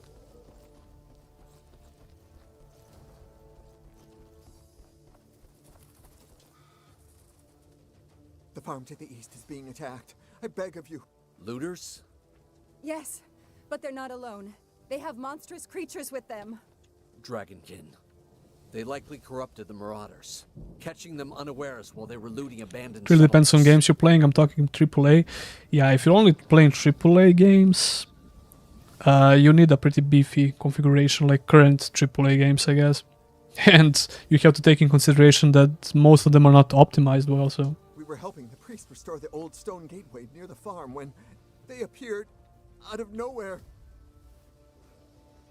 We'll head over there and help him. Now flee. Head for Monteskai. Hells. I recognize this cursed priest. It's Try Jehovah. Stalker. Yeah, Stalker 2 will Only eat his up your right-hand man, PC config like the only crazy. civilian to possess a scale of light. Yorn's brother was killed Okay, while what's up, protecting his Nines? undeserving underling. We always found him holed up in the most sinister of places, studying Dragonkin spells for the Meridian. Wolcen had many interesting systems at the start, like you could change your character to have 3 arms or turn into Lich and get some nice thematic abilities. Wolcen had more interesting systems. Well, yeah, but Wolcen came out as a... Well, wait, Wolcen was also in early access, right? Or I don't remember that correctly. This is just like the early access version of the game, so maybe this game, when it comes out like fully, maybe it becomes more interesting. But so far, I think it's okay for a, you know, narrative-driven campaign of, you know, it's good enough for me to keep playing it. But when it comes to other systems like endgame systems and stuff like that, that's yet to be seen. We're gonna do a couple of more quests, maybe just this one, and I'm gonna switch to Barbarian and show you where I'm currently at. I think the map variety is pretty decent as well so far in the chapter 1, Jerome. because I explored quite a bit of this map on my Barbarian. Looks nice. You mad fool. Nothing crazy, but Yourself a dragon hunter now, do looks you? okay. In the Eternal's name, keep your distance.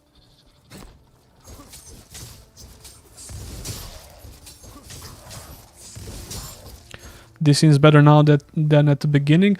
Well, like the prologue just serves to show you the classes, and now the game opens up a little bit more. So yeah, sure, certainly looks a bit better. It also looks a lot better compared to the demo, which was kind of bare bones. Thank you for helping me out of that tight spot, Hunters. What are you doing here, Jerome? Restoring a gate, or so say the villagers? Well, in truth, follow me and you'll understand.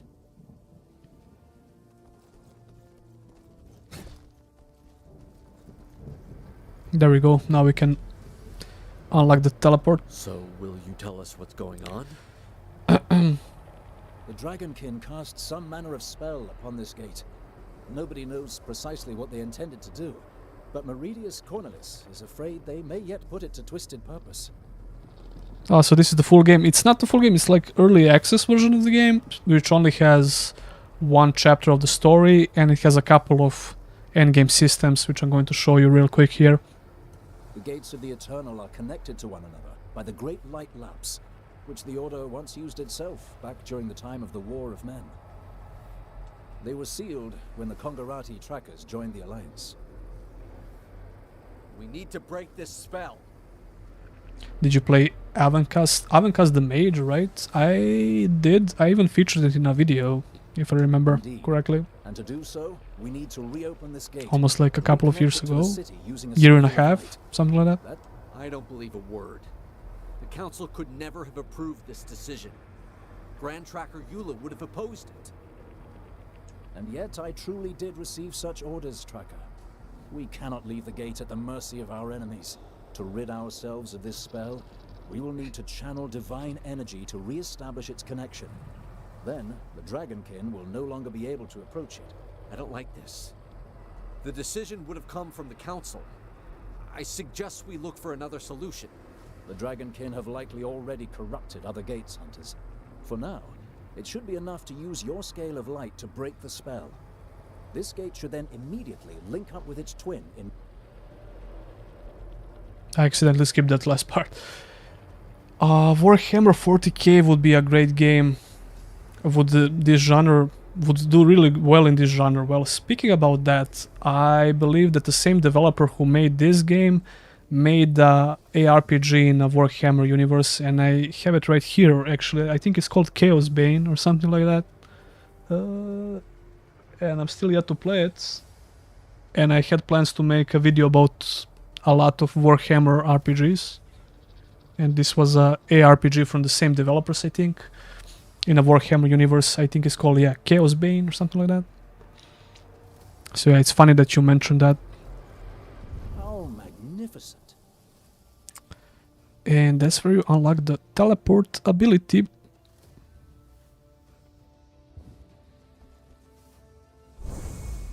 Phantom Blade Zero looks great. Oh yeah, that game looks pretty decent. Gates, do not allow the Dragonkin to get close to them. Good. Well, Alaric, have we made enough compromises now? Let us set off again. We have a cult and its adepts to dispose of. So yeah, this is where I'm going to switch to the Barbarian and show you some other areas, and not exactly high level gameplay, but much higher than this. I think I'm about... my Barbarian is like 15 level or something like that, and this one is 4, so... I'm currently playing an old Russian game called Evil Islands. Oh, I know, I got suggested that game, like, that game was suggested like a bunch of times on the channel when I was covering a lot of old games, so I might check it out. Warhammer Chaos Bane, yes, Sanjo, that's the game. That's exactly the name of the game I was thinking about. I'm terrible with names, by the way, so... Yeah, we're gonna stop here, and I'm gonna show you the Barbarian, and maybe some endgame systems and some other maps, just so you can get an idea of the game.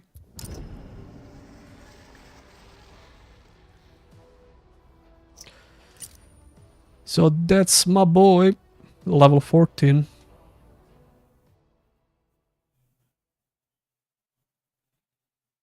Played around close to 4 hours yesterday. So yeah, I have the regular attack skill that you get at the beginning. This skill increases a bit of my health. I use Whirlwind a lot. This skill is pretty useful. Gives me some armor, and it also freezes everything in its path. And I have a pretty strong skill which freezes everything. So it's like a frost build pretty much. Let's see here. Oh, this is better. Have some gear I didn't check out. I also said this in my demo video. It's a little bit contradictory when it comes to these stats, because you have this end-all be-all score number, and some of the, for example here, like, your score goes down by 2, even though my attack is better with this new weapon by 13, and the block damage is better, just cost reduction goes down by 5, if I understand this. If this is the way it's supposed to work, but the score is kind of confusing to me, to be honest. Sometimes it makes sense, sometimes it doesn't. I'm gonna drop some of them. As for the skills I have, as you can see here, I looted a ton of these modifiers while I was playing.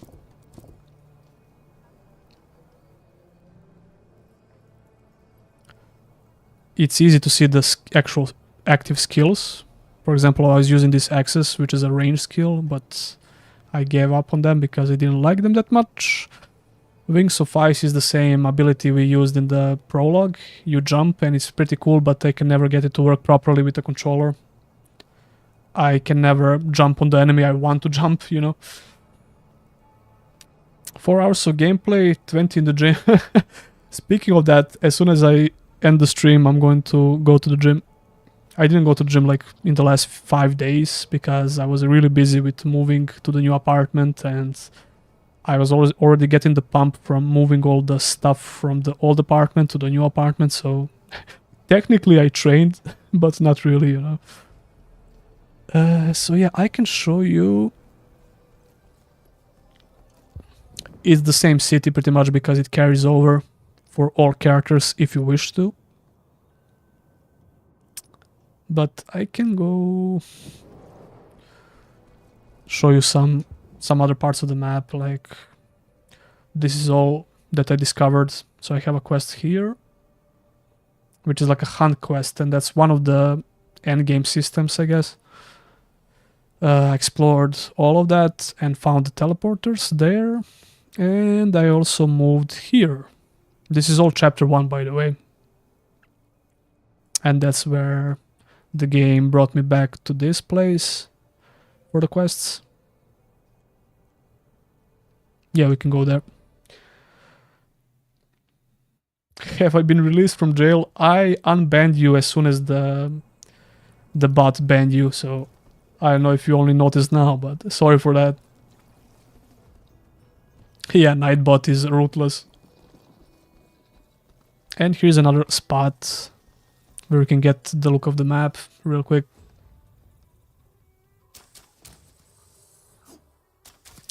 Somebody is attacking me. I'm not sure if I'm receiving any damage in this. Okay, no biggie. So I have this quest that's called Get Close to the Illusion, and I'm pretty sure that's when the boss fight is going to begin. So we can go and do that, but I can show you some other maps real quick here and just show you the map variety that you can expect in the first chapter at least.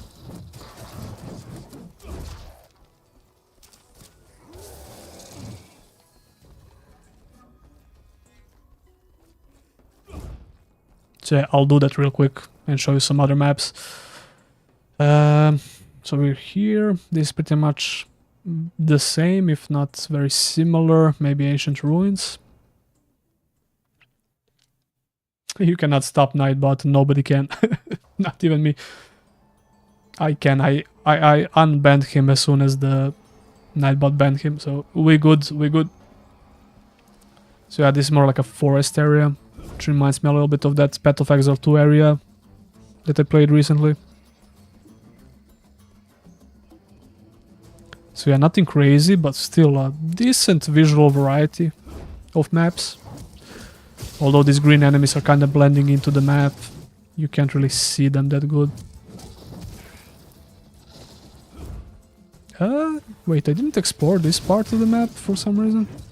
Because there's a fog of war on the minimap.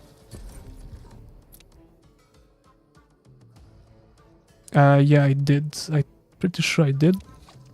But that means the enemies respawned, I guess.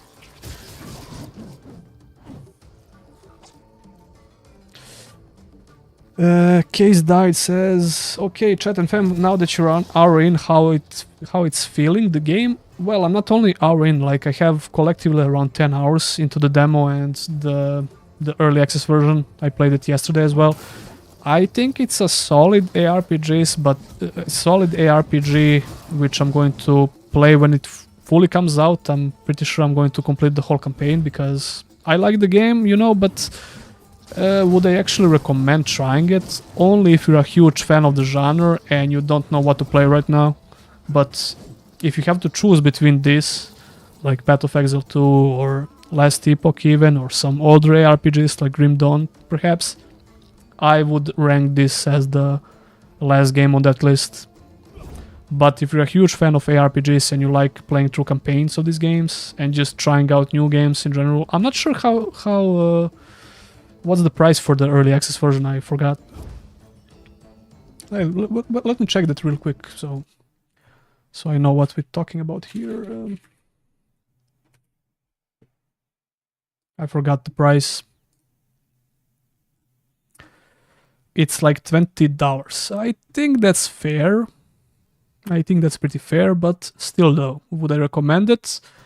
Only to huge ARPG fans.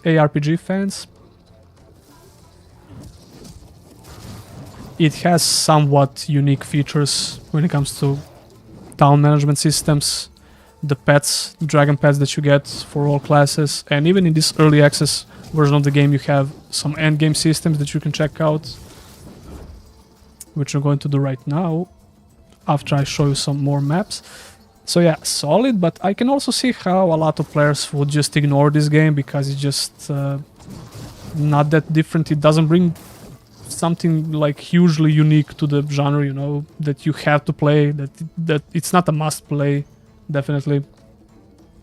There are far better ARPGs out there, but also we have to keep in mind that it's just early access version of the game, so it could change drastically in the future.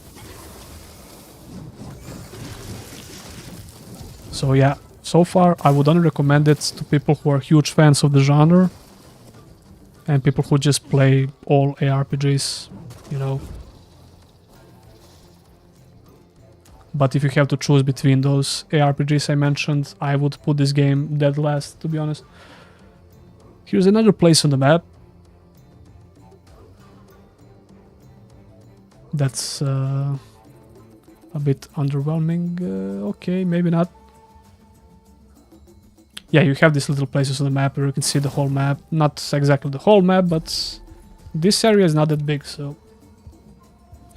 Okay, I will teleport back and show you another area, and we're gonna hop into the endgame system, which is basically like dungeons or great rifts in Diablo. Like you have this bar that you have to fill up by killing monsters.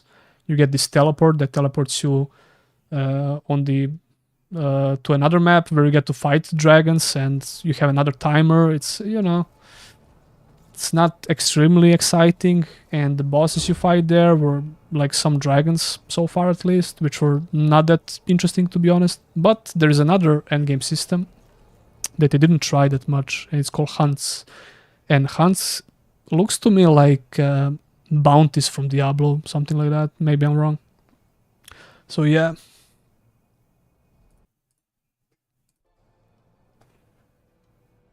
$20 isn't bad, though for a very long game. Yeah, like I'm around 4.5 hours in chapter 1 with these barbarians, so I would say for chapter 1 that's pretty good, and I'm not done, so I can show you this place, which looks pretty different.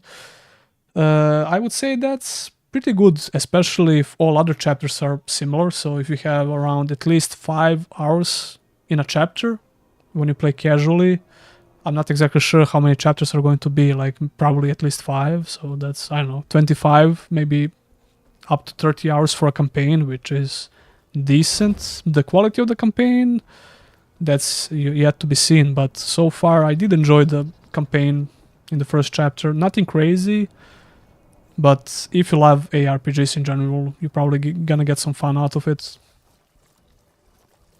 So yeah, this area looks pretty almost completely different compared to other areas. Almost. It reminds me of that one area from Titan Quest, actually, from chapter, I want to say 1, before we get to Egypt.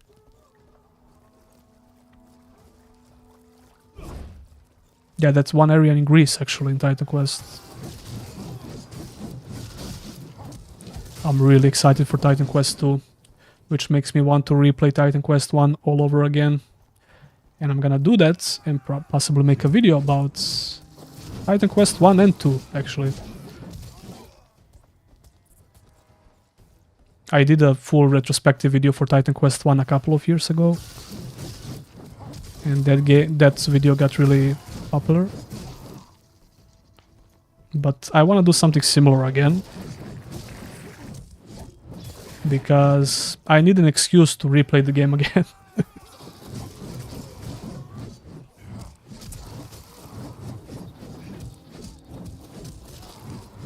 You guys talking about Elder Scrolls and Enderroll? So yeah, you have this map, which looks different compared to other maps, like I said. And as you can see here, it's also kinda open, you know? Not like in a huge way like Path of Exile 2 maps, for example, but not extremely linear like the beginning. And now we can jump into some endgame systems if this little shit goes away. God damn it.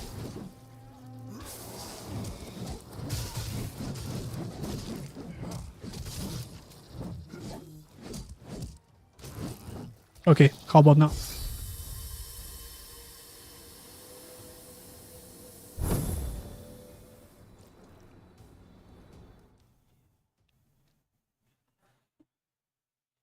You find a lot of games completely fall apart in Act 3. What kind of games? Like ARPGs or RPGs in general? Mr. Wonderful says that his favorite thing about games are the mods. And I completely understand that as someone who modded the shit out of Skyrim for like 10 years. Okay, so endgame systems. I remember in the demo at least, it was a guy... I'm gonna sneeze. Oh my god. Sorry about that.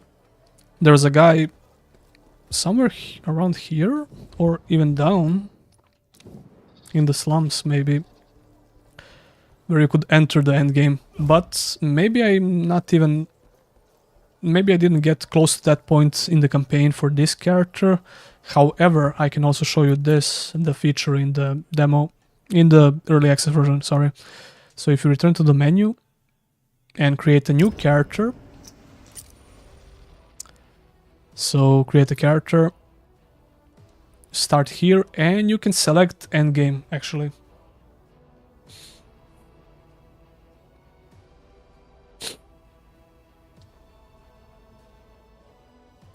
So should I wait for Sky Oblivion? I'm definitely waiting for that game. That's gonna be huge. Like, a lot of people are excited for Sky Oblivion. But if you didn't play Oblivion, like, you should definitely play Oblivion as well. So yeah, you can start endgame from the beginning. You get level 1 character. I think I tried it a little bit.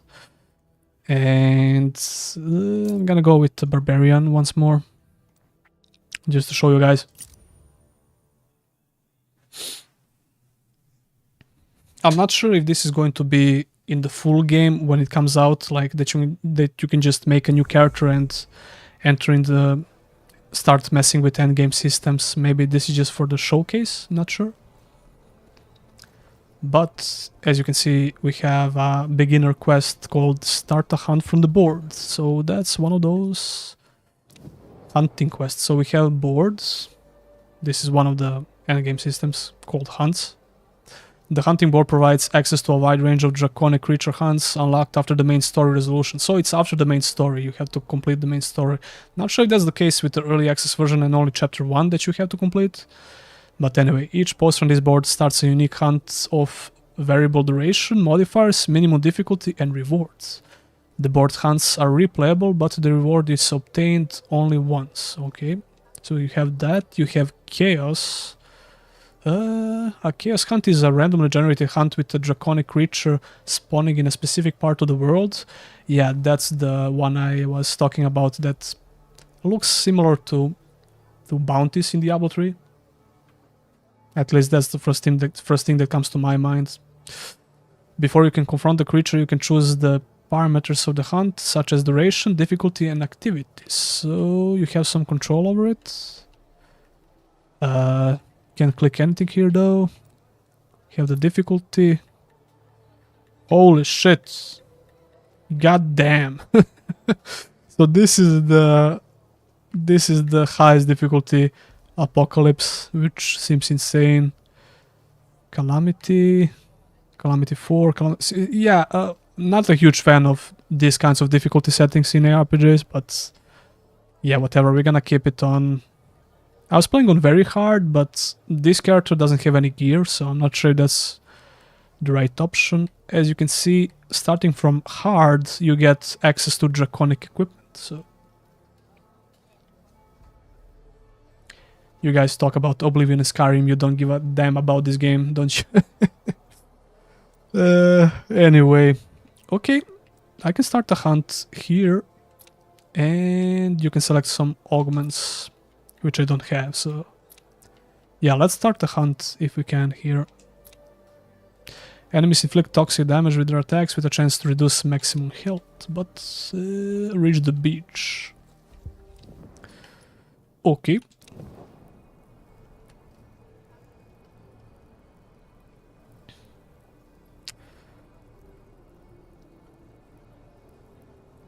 Oh, you're talking about Baldur's Gate 3 Ogre sex scene. I remember that, I played it. I didn't complete Baldur's Gate 3 yet, but I remember that scene. It's kind of early in the game. After about 5 or 6 hours I got to that point. So where is this place? The beach. Should be here maybe? Yeah, it's here. So we're doing a endgame system, one of them at least here. It's a hunt on the map. I'm trying to show you as much as possible on the stream of this game and what you can expect from buying it and trying it out. I'm gonna talk a little bit more about it and would I recommend it at the end of the stream, and you know, my general impressions of the game. Destroy the nests, kill harpies. But I don't have anything. How does that work? I'm just level 1. No, level 3. Have some stat points.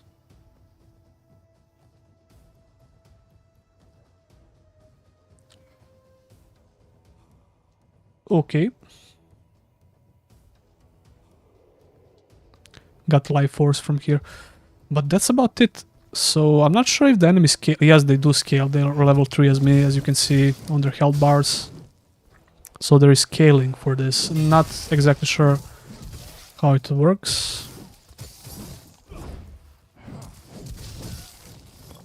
But yeah, I can die easily here because I have no gear and nothing, so it's kind of weird actually that they give you a character for endgame to test the endgame, but you're just level 3 with no gear.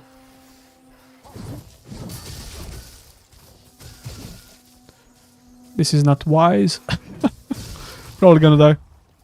Oh, by the way, when you die, your maximum health gets reduced, I think. And you have to go back to the city to fix that.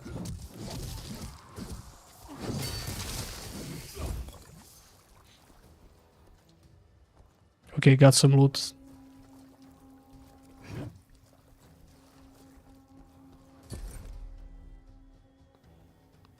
How is this worse than my equipment? What the hell? Got some modifiers. Shockwave.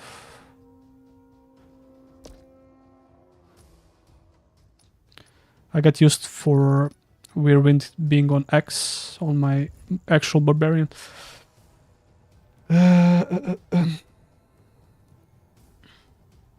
Lovely diverse planes you get to explore in this game. Yeah, so far I think the map variety and the visual variety in the game is pretty decent when it comes to different maps. Especially considering that this is just chapter 1, you know? That's why I wanted to teleport to other places on my Barbarian character and show you that.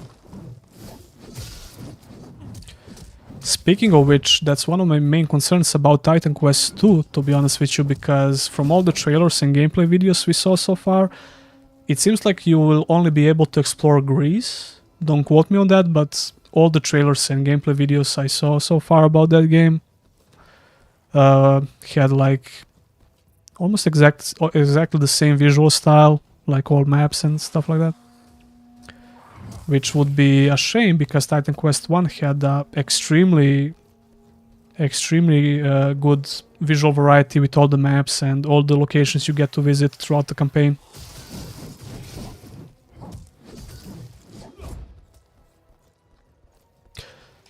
So yeah, for the new people joining, this is one of the endgame systems.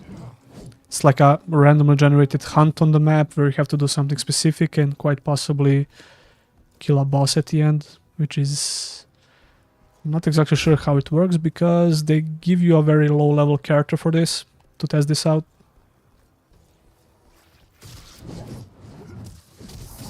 But everything seems to scale to your level in this mode at least. Okay, 3 more nests.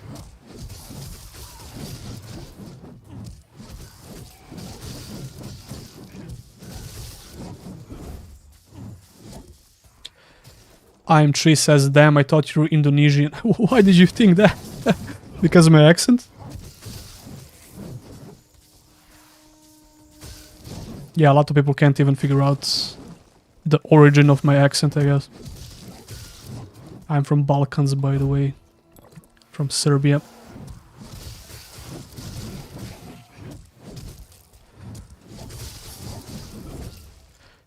Yeah, one thing I have to give props to developers, especially compared to the demo. I had some critiques for the demo when it comes to enemy variety. I thought it was pretty weak in the demo. And this early access version of the game is vastly improved when it comes to the enemy variety.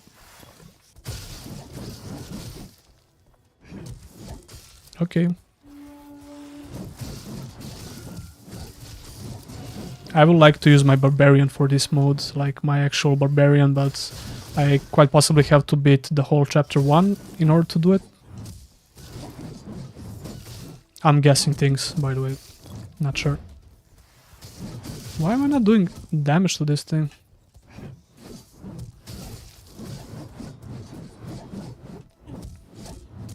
Some enemies seem to be almost completely immune to some types of damage, I guess. So my auto attack is doing the most damage to this mob. Okay, so I just have to spam it.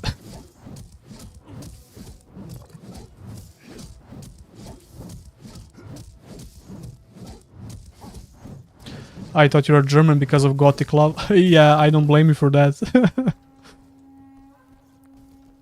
But a lot of European people love Gothic games in general. Especially people from Poland. Poland, Russia.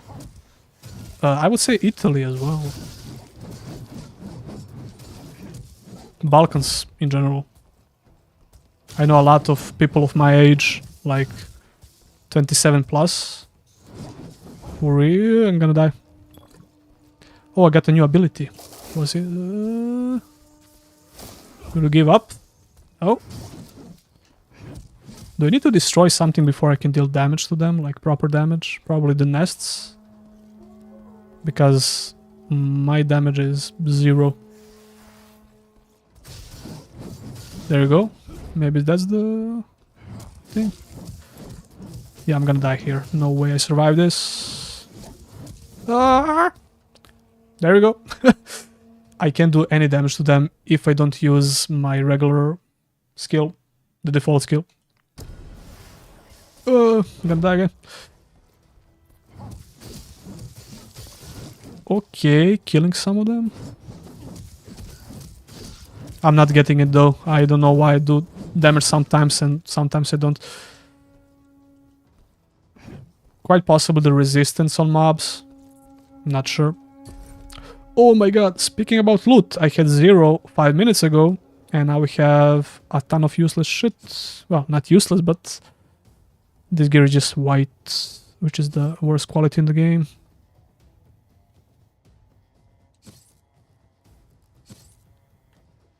Gonna start dropping things. I'm also not sure about the itemization in this game and how good it's going to be. Can't tell that from the early access version, at least, not yet.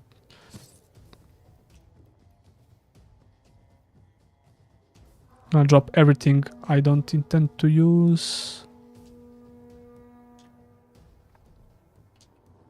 This better?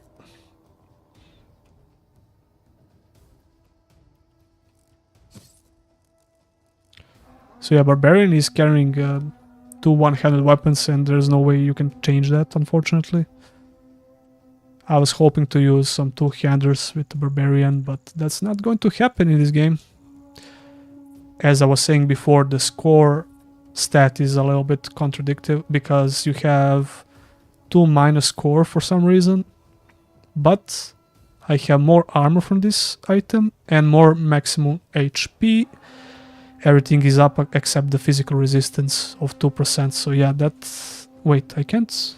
Why can't I equip this? Oh, I can. Never mind. So yeah, the score is a little bit confusing sometimes. No dismantle breakdown function? I'm pretty sure there is, but you have to visit the NPC.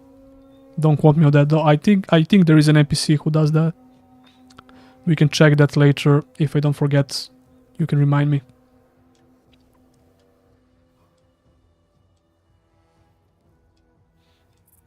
Look at this.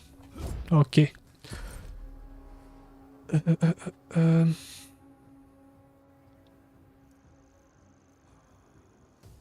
I don't like this skill. Oh, actually I do. I thought this was something related to poison for some reason. Can't move it, but I can improve some of them. Skill benefits from a critical and armor piercing bonus after multiply uses. Fire damage, speed. Greater area of effect. I think greater area of effect seems... Oh no, shockwave. Scratch that. Shockwave seems better, but... Can I do this?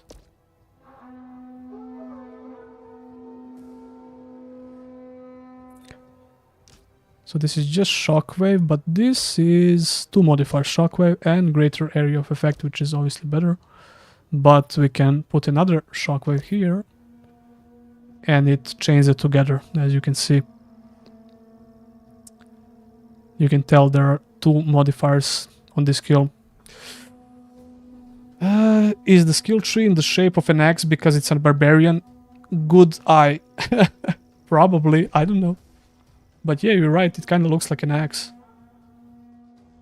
I can check other classes and see if that's the case for them. It's kind of cool. Not sure if that's actually practical, but yeah, this is not active though. Oh, why not? How about here? Nope, it's red, so I can't use it. Toxic speed, ice damage, maybe ice breath makes sense. Yeah. Okay. Oh, that's the skill I already have on my barbarian. 3 more harpies to kill.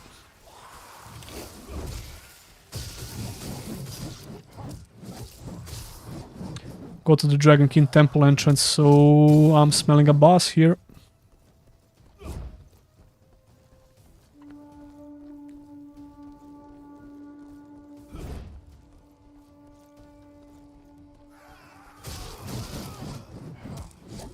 This is kind of interesting, actually.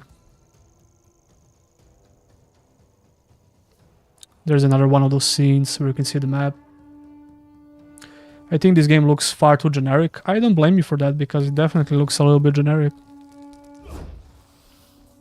And it doesn't help that it has a very generic setting and the story. It's all about dragons and them possessing people. Dragons bad, kill dragons, you know. It's typical ARPG stuff, exactly, yeah. But here, this place in particular is obviously inspired a little bit by Greece mythology. And it kind of reminds me a little bit of Titan Quest, so maybe that's the reason why I'm enjoying it right now. But I'm also enjoying the game in general, you know, because I don't need much from ARPGs when it comes to campaigns. Although this is an endgame system, so... Yeah, I definitely can see myself playing through the whole campaign of this game and playing it when it releases, like, fully. But so far it doesn't really offer anything that interesting and new, especially now if you have to choose between a couple of different ARPGs to buy, you know. Currently it's $20, so maybe if you have $20 to spare, maybe you won't care, you know. But if you are on a tight budget and you only want to buy one of these newer ARPGs, I would like recommend Last Epoch, Path of Exile 2 Early Access, which was, at least when I bought it, it was like $30. Not sure about the price of Last Epoch though. All of those games are definitely more interesting to me so far. But as a huge ARPG fan, I can find enjoyment in these games. Even when they're really bad, which this game is not. Oh, by the way, we didn't even talk about this part of the screen, which are talents. And I didn't get to unlock them even on my level 14 Barbarian. So, oh, what's up, Darkshnif? Is it good or mid? I would definitely say mid so far, but I would have to play a lot more to give you my full review and full thoughts about the game. We'll talk about the quality of the early access version at the end of the stream a little bit more, so I'm gonna focus a bit more here on playing the game.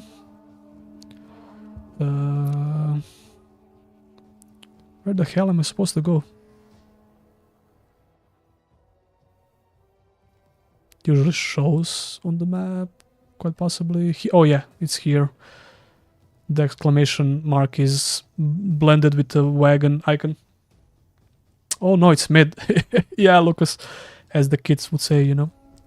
It's mid. But to be fair, it has some somewhat unique features. Like the city management feature and the endgame systems seem kind of fun, but I would have to play a lot more to give you my complete thoughts about that. Wait, I can't get up? Really? Okay, I can.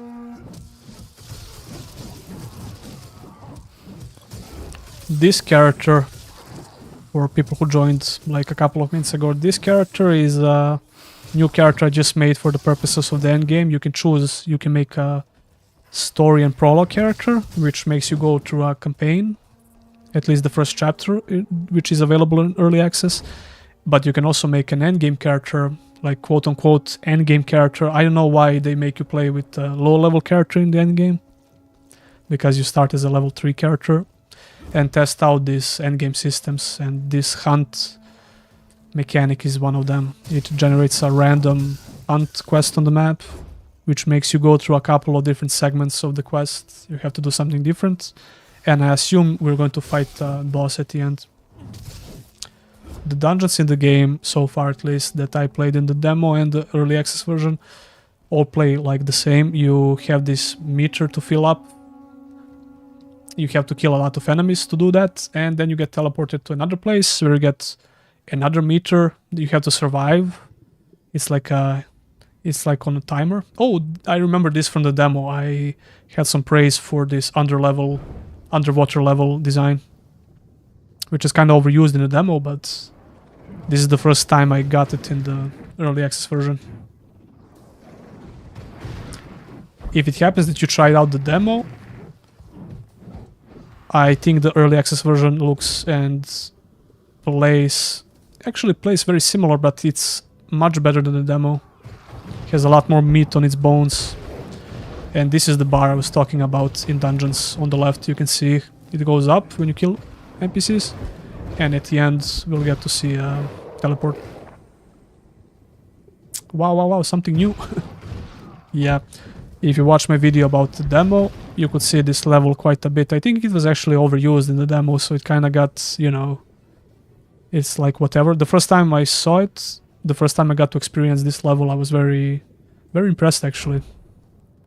Even the sound effects are modified to better suit this level design, which is cool, as it should, you know. But yeah, pretty cool idea for a level.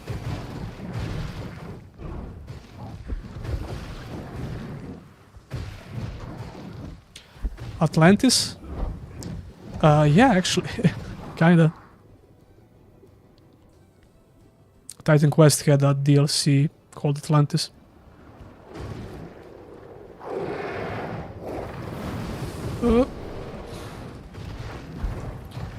So far all enemies are scaling to my level.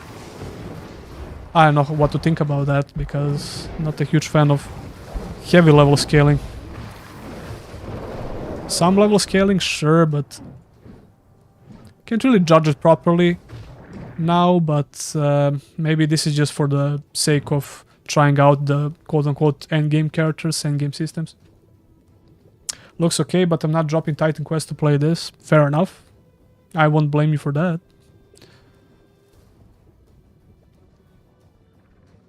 I'm really curious about the endgame, not endgame, the boss at the end of this dungeon, because so far all the dragons I killed in the demo and a couple of them in the early access version with my original Barbarian yesterday, they didn't do much. Like, they only had a handful of mechanics.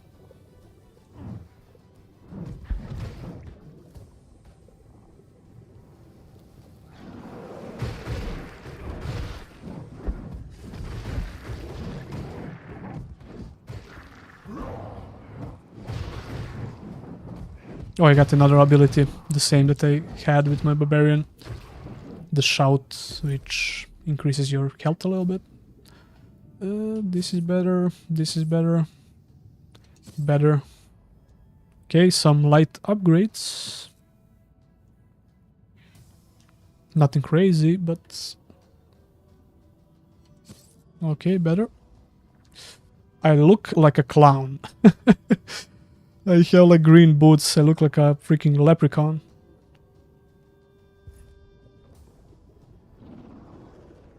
Every RPG ever at lower levels.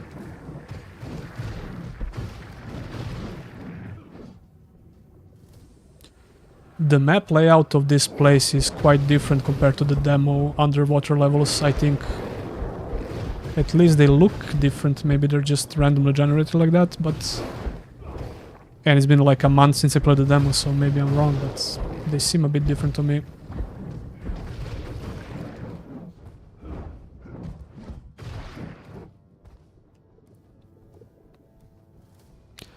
So yeah, as far as the content goes for the campaign, so I can confirm that you can get at least like 5 hours from the chapter 1 story. If not a lot, if not a bit more, because that's where I left off with my Barbarian. Interesting thing about that ability that the guy does, you can just stand close to him and not get hit, and I keep moving away like an idiot.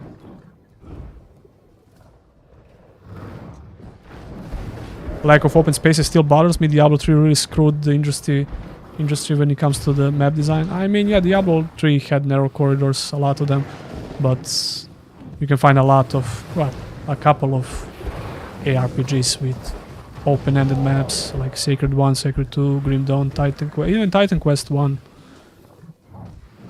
where maps were pretty open. Still linear though, but kinda open. If you didn't play Titan Quest, if you didn't play Grim Dawn, you should definitely get it, because the open world design in that ARPG is really, really good, in my opinion. I think the species is the Orc Warrior. Oh, the Barbarian? I'm not sure if he's an Orc. Maybe.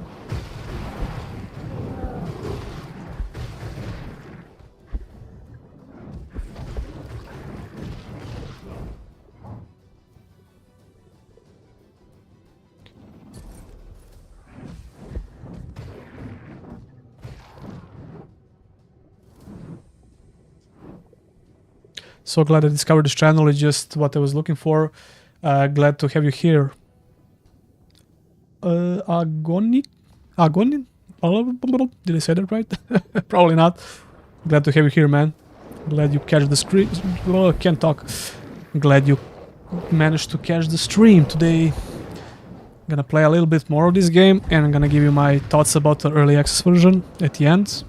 Talk a little bit about it. And if you missed my video about the demo of this game, you can also check that out, although the demo seems pretty outdated compared to this version of the game. Like Argonian. Yeah, it sounded like that, but without R. Aronian? I don't remember seeing this this enemy type before in the demo. But like I said before, the enemy types in the early access version are much more varied compared to the demo.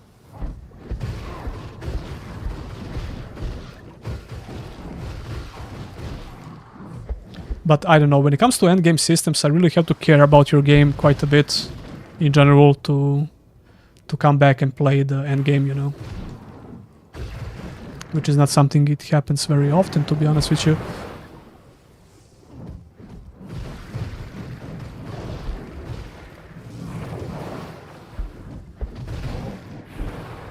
Like I was talking in the beginning of the stream about the open worlds in ARPGs, it's something that I really enjoy. Okay, there is a portal for the boss room, I guess.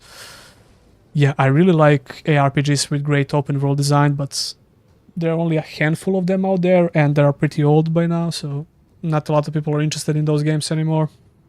Although I'm hoping Titan Quest 2 to change that a little bit, maybe. I mean, Path of Exile 2 has a lot of big open world maps, I guess, but they didn't feel that great to explore to me, to be honest. Even though I think that game is pretty good. What if they just removed levels and made gearing the game? Usually endgame is just gear finding and getting power that way. You have some survival games doing that, but I don't think I would agree with that. I would have to think about it. It all depends on the game you want to make. If I was making a survival game, I would focus on the gear. But I like levels in RPGs, but I don't like level scaling, so you know, there's a lot of RPG systems you can tweak and come up with. Unfortunately, a lot of them are pretty generic and they just copy and paste from other games. I never had this endgame room before with so many shit on the ground. I'm dead. Trying to talk and fight at the same time. So we can respawn 2 more times and suffer a penalty to the health, which I'm going to do. It's kind of hard to see the effects on the ground because everything is kind of white, you know. Visibility not that great, which was one of my... I'm gonna die again, yep. Which was one of my critiques for the demo as well. Like, it's very hard to see what's going on.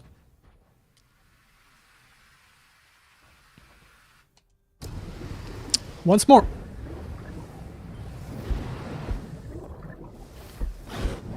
This is the boss, by the way, and he just died, and that's about it. Not very exciting, to be honest. But then again, it's just one of the quests in the endgame mechanic system with the early level characters, so maybe that changes later in the game, I don't know. But if you didn't pay attention, close attention there, you wouldn't even notice that was a boss. Which kinda sucks. And some gear. So yeah, we completed one of the endgame quests there. He had some good parts about it, in the beginning at least, but kinda drops at the end with... I mean, the look of the dungeon was nice and the level was cool, but the endgame fight was not that great. Agonium. Last Epoch had great bosses. I agree, but in my recent memory, Path of Exile 2 has amazing bosses. Although Path of Exile 2 combat is more like... It's more like Dark Souls combat than ARPG combat in general, but I like it a lot. A lot of people probably won't because that's the case. But I did like it quite a bit, and the boss design in that game was crazy good. Okay, I have to return and turn in this quest. I'm gonna check out maybe another endgame system. But I think the other endgame system is very similar to this one, because you need to go to the dungeon as well and purify, kill a lot of monsters and do the same thing at the end.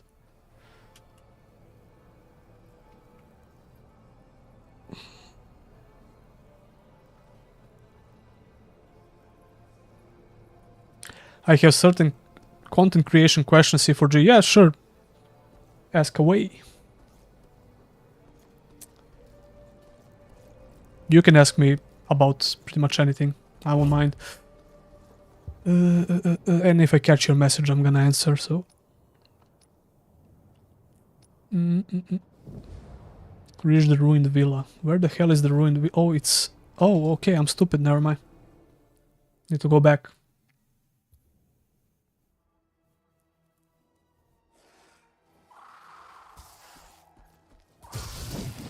Where the hell is the ruined villa, though? Shouldn't be far. You're an inspiring content creator. Any tips? Well, some general tips I would give anyone is not to like watch those YouTube gurus who don't know what they're talking about, because they never know what they're talking about. They have a bunch of videos talking about what to do on YouTube without even having some content besides those videos where they talk about YouTube content. That's kind of silly. A lot of people fall for that trap. I think you should make what makes you excited about games and genres, you know, you love, and then find a way to reach as many people as you can through titles and thumbnails. It all depends on what you want to do. in particular, you know. But at the end of the day, you have to like what you're doing, you know.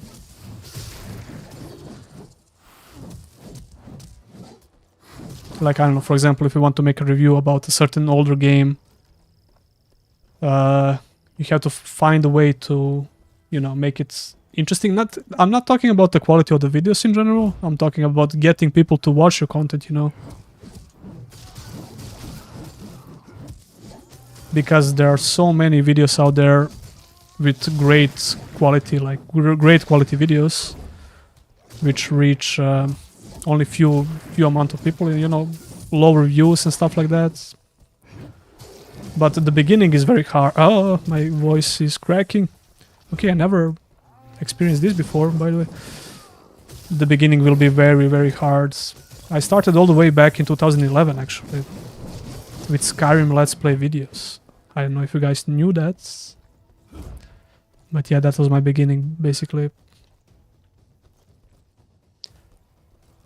Solve the riddle. Did I solve it? Oh no, a puzzle. Now you guys gonna see how brain dead I really am.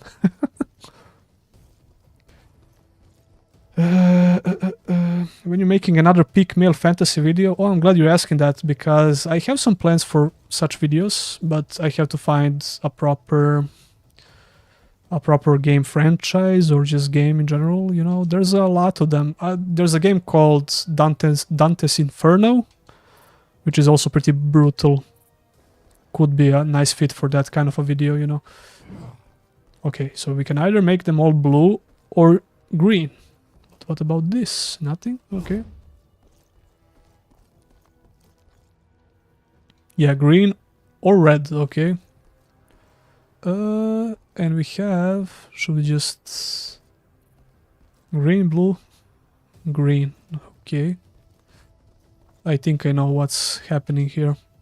It's like Skyrim brainless puzzles, if I'm right. So we only have to guess the color of this one.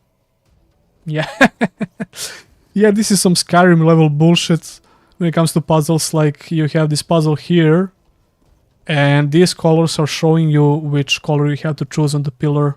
So this is for green, because the first one is green, the second one is blue, the third one is green, and you only have to guess the color of this one by just switching colors. Not gonna lie, that's kind of brain dead. Find the chest? I just did. Okay.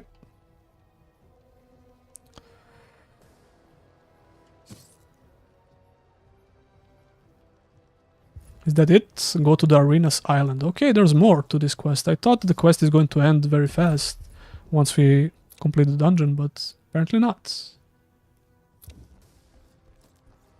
You're the best video game creator. Thanks, Ogre. That means a lot to me, man. Thanks, bro. You solved the mysterious riddle. Yeah. Are you impressed with my IQ there? I mean, when it comes to puzzles, I'm not a huge fan of puzzles in general, but like the game on top of my head when it comes to great puzzle design was Immortals Phoenix Rising, if you guys remember that game from Ubisoft. It's like a Zelda clone, basically, action adventure. I think that game had amazing puzzles which were challenging in a way, but still not obnoxious. At least they weren't to me.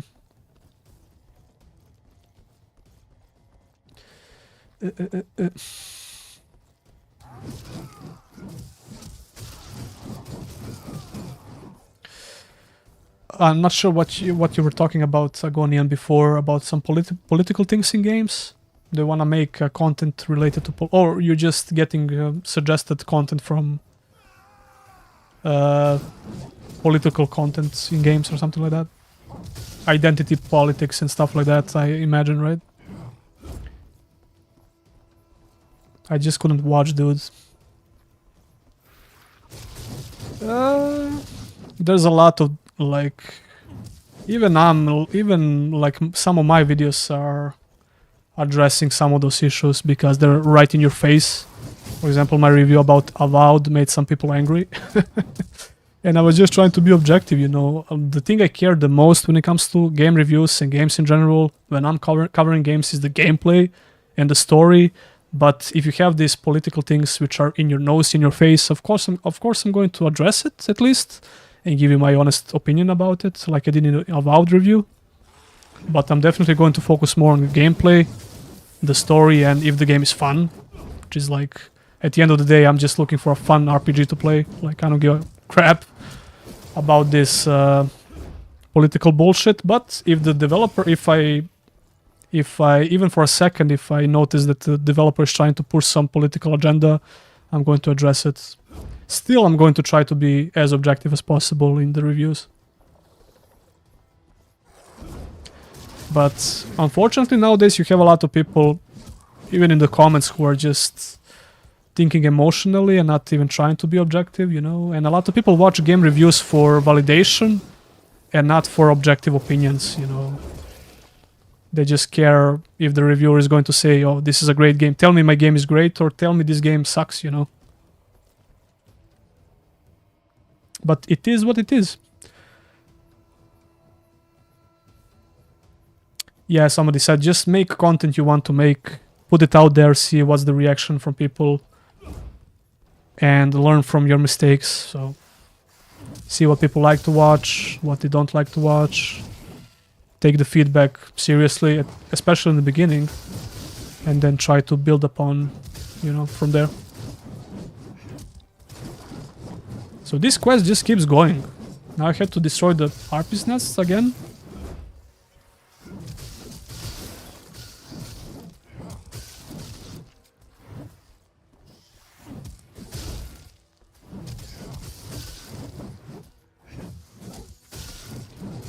I mean, politics in games were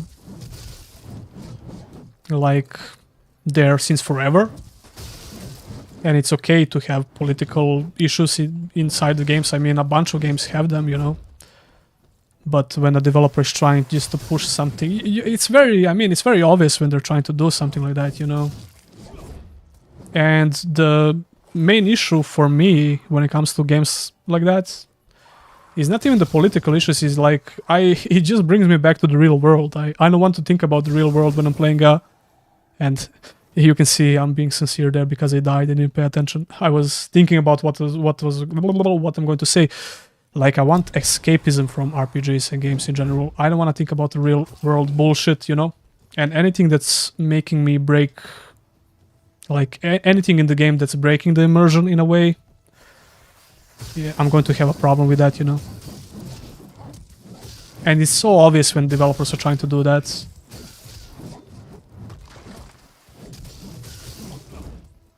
One hit, one kill. Yeah, I got one shot there. Need to destroy 6 more nests. This quest is getting boring, to be honest.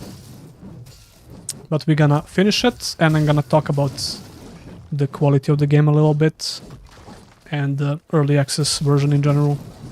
There's some good and bad things. And I'm gonna give you my honest opinions if you should get this game, you know. For those who just joined the stream, I already had a video about this game. I played the demo, but the demo is much different. Much different. The demo didn't have a lot of content.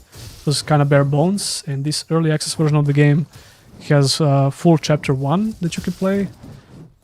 And I invested about 4.5 hours into that chapter 1, and I'm still not done on my main Barbarian.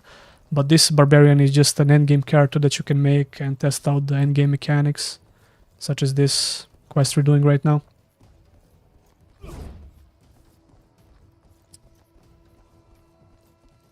Where the hell are arenas? Oh, I missed them. Got it. Yeah, as I was saying, like, I don't really care if the game is good. I'm going to play it regardless of the political messaging and stuff like that. I'm definitely going to point it out in the review if I think that's the case. But I just want a good RPG to play at the end of the day. But the problem with these political issues in recent RPGs is you can tell that was one of the main focus of the game development, which should never be the case. I mean, it's all up to you what kind of a game you want to make, and it's all up to the people to decide if they like that or not, you know.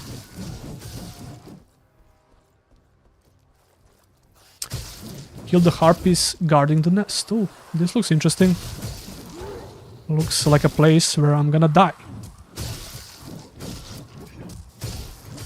I could possibly improve this build a lot more if I took the time to check out the skills I got. Is he healing? Okay, that was not that challenging. What now? Place the explosives. Okay, so these quests have quite a bit of variety. It's not crazy, but you know, it's not just go there and kill that. I mean, it is, but you have to do some extra things. This a boss? I keep forgetting to use the Frost Breath's ability.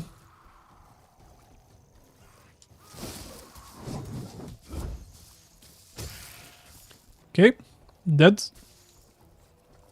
What now? Leave the island.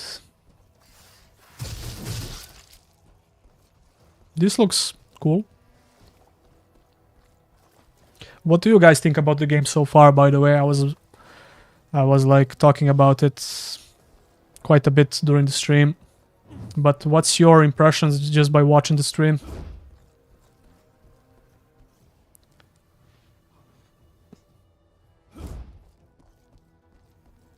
A lot of people said it looks kind of generic, which I agree.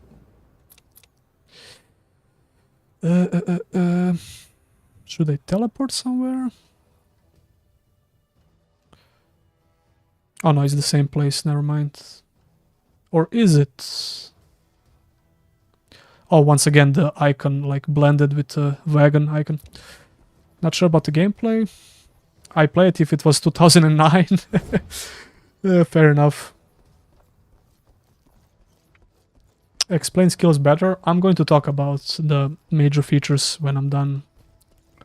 And about the game in general. It's actually pretty easy to understand. Maybe I didn't explain it like in a simple way. I can do it right now actually. Like you have these items. These are all items you loot from enemies. They're random drops. And as you can see, you have at least 4 slots for those items that you can loot. And the active skills you can use are marked with special icons. You can see like this, ice breaths, like this. These are your wormling skills, your little pet body that you can use, but you also have to put them in the grids. So, for example, you have this skill, which restores HP and grants temporary critical bonuses. And you can build upon this skill with these white skills, which will improve the skill in a way, you know, like greater area of effect, shockwave. And some of the skills come like in 2s or even 3s, like, but this one is, for example, just 1. And you can see which skills it will affect, like if it's, you know, you can see by just pointing on your skill. You're just playing Tetris here, pretty much.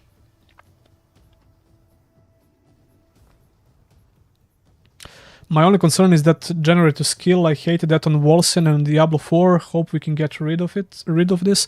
I'm not sure if some specific build in the game can allow you to do this here, but so far all classes that I tested in this game work. Like you have builder and spender, at least for the beginning skills, but you can load these other skills and build upon them with modifiers. So yeah, as you level up, you will unlock more of these places that you can place new skills or improve the existing ones.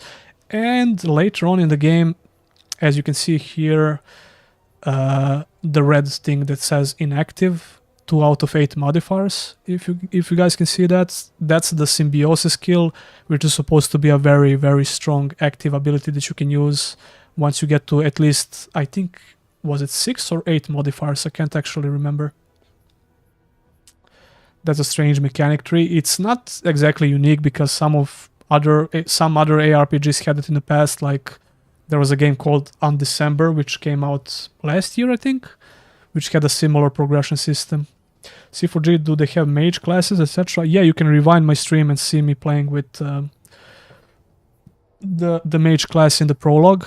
I think the mage class is very fun to play, and it has a pretty decent beginning skill, maybe the best starting skill, which feels pretty good. So yeah, that's how the skills work in this game. You just keep unlocking more as you level up. Then you have your classic, oh, I had like 16 skills which I didn't allocate. Your classic RPG stuff here. I'm just gonna dump them into... Wait. Okay, so resilience increases your maximum HP and attack. So yeah, we're gonna go with that. And this little stat skill tree, however you wanna call it, also has its own little abilities you can get. For example, this vitality. But first you need to invest a certain amount of points into it, you know. You can see here, but you also have your dragon body, which I showed before. So you have skills for them. And I never got to play around with this talent skill tree. Some more passive skills, you know. So it seems like the game has quite a bit of depth for the endgame builds.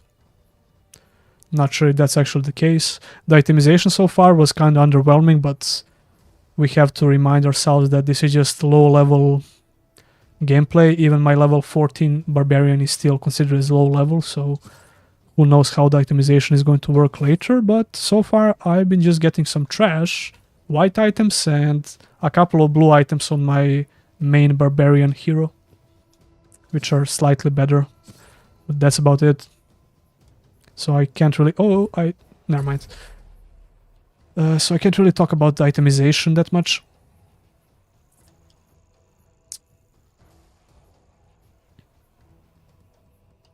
Wait, did the Nightbot ban another person? I don't think that was the case, was it? So yeah, find the submerged cargo. This quest keeps going on and on. Maybe it goes on and on forever? As you can see here, it says hunts, endgame hunts, Okeanos, find the submerged cargo. It keeps going on and on. Maybe I just try to complete it here, maybe do another one, and then I start talking about the game and my impressions of it.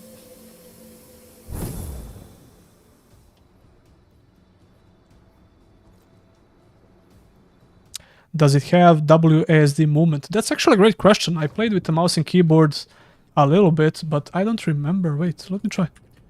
Nope, it's click to move. But let's check out the controls, maybe.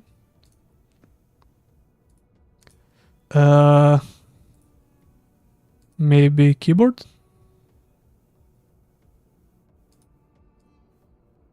Select control mouse keyboard to move your character using the keyboards. Okay, maybe that's it. Yes, it does. So if you put keyboard option as you could see there, I'm using WASD right now and your character moves. So that's pretty cool. I know a lot of people prefer WASD. And that point or click to move is a big turn off for some players. So yeah, there is WASD movement in the game. That was actually a pretty good question because a lot of people are curious about that. I'm playing on the Xbox controller the whole time, by the way. So it works great with the controller.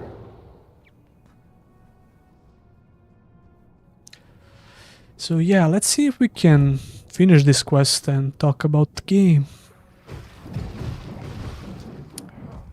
One thing you also have to understand about me, I'm like very easy to please when it comes to some of these ARPGs. But at the end of the day, I can probably rank them properly compared to all the ARPGs I played, and I played all ARPGs that you heard about and a lot of ARPGs that you never heard about. If you guys watch some of my obscure RPG videos, I played shit ton of ARPGs which fell into obscurity a long time ago, and yeah, but I also played a lot of mainstream and famous ARPGs, so I have my personal preferences. As you guys probably know, like I love Titan Quest, Grim Dawn, and I was really enjoying the I was really enjoying Path of Exile 2 as well, and I plan to continue playing that game, but I'm also kind of disappointed when it comes to some other features in that game. the open world map, for example. I thought it's going to feel a lot more like your typical RPG, you know, a bit more immersive, but Path of Exile 2 is all about the combat, which is quite possibly the best combat system in all ARPGs so far. There's no doubt about that. But it's also specific because it's more like a Souls-like combat. This level, once again, we have an underwater level, but this one looks different and it looks pretty cool. Grim Dawn is amazing, definitely. Gotta go back to work. Thanks for joining the stream, man. Thanks for watching. Path of Exile 2 is peak. When it comes to the combat, definitely, like, I love it. But there are people who will prefer more traditional ARPG combat, you know? Which will find the game a bit maybe too hard, and that's okay. But the bosses in that game are just insane. Like, it's the highlight of the game, definitely, the boss fights.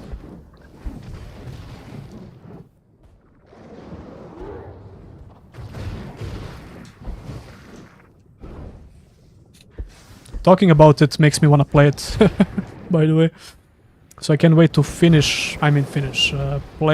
everything I can in the early access version. And then I'm gonna make the review for Path of Exile 2.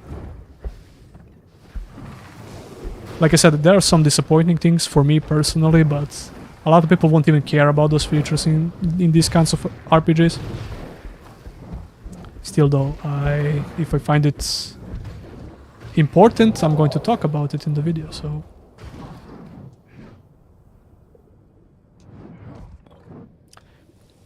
Oh, thanks for the advice, Bertan. And good night, everyone. Thanks for joining the stream, man. Really appreciate it. Find the entrance to the temple. Okay.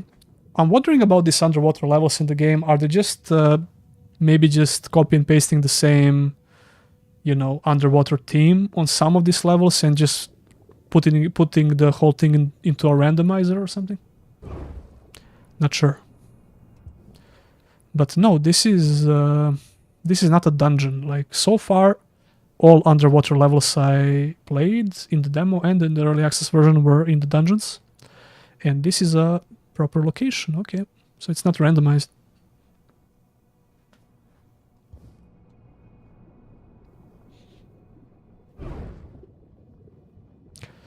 But I assume in the temple we need to look for is the dungeon. The underwater level is meh? You think it's meh? I think it's pretty cool, but it can get very old if all dungeons are just spamming the underwater levels like in the demo. Wow, in live again. Hey, what's up, Jonas? Thanks for joining. Once again, you managed to catch me live. Yeah, I'm gonna try to keep up the pace with live streaming, but I'm still not sure how many times I'm going to live stream. I'm going to live stream whenever there's something interesting going on with RPGs, but I'm also going to live stream when I'm just, you know, when I have some free time, when I'm not making videos. And I got some free time on my hands to try out some new RPGs, or maybe even start some playthroughs of older RPGs. We'll see.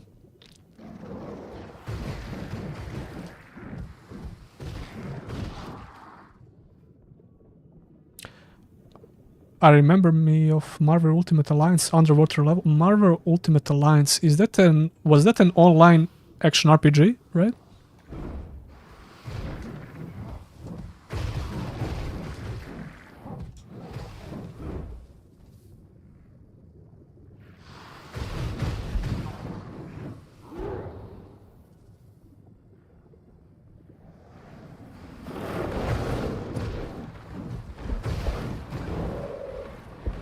I'm always live when you're gone. You always join late.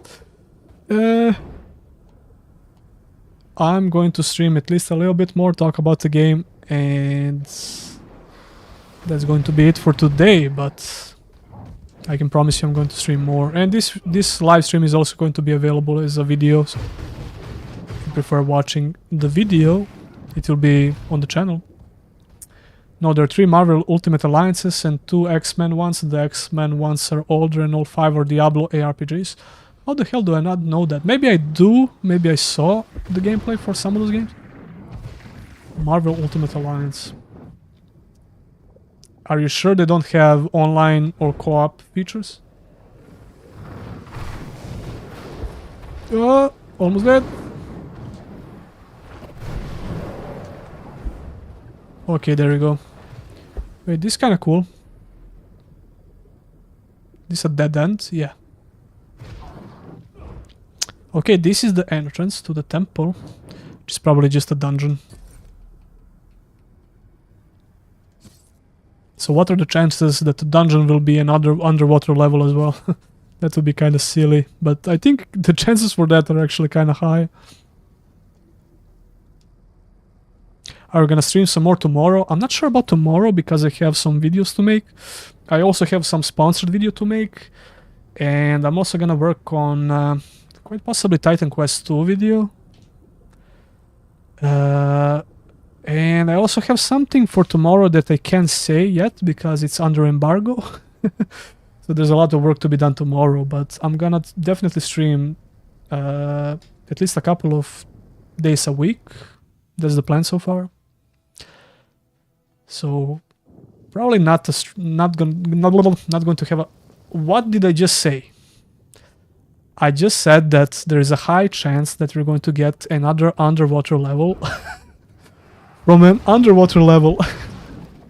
Yeah, that's silly, but this is something I had critiques for in the demo. Oh my god, so much shit on the screen. And I can't do damage because of the... some kind of a resistance or something. Oh, this is so silly. Yeah, I think my theory about the underwater levels was spot on because it seems like they have these regular levels and they will just put underwater theme on top of it.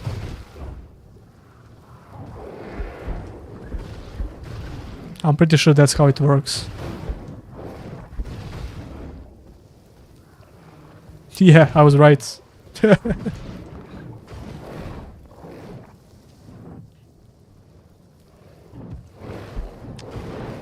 So wait, basically, yeah, it's exactly what you think it is.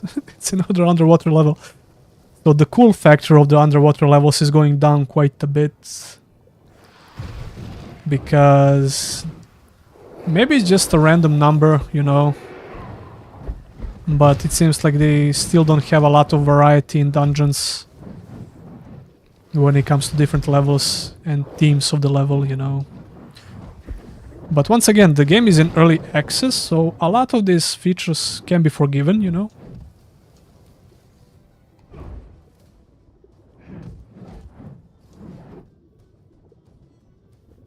By the way, did reviews on Steam for this game changed a little bit? Because it was mostly negative when I started playing the game on stream. But it only had like 13 reviews or something like that. I would definitely say it deserves more than that because it's not a bad game. But it's also not very unique so far. The gameplay is fine. Nothing amazing though.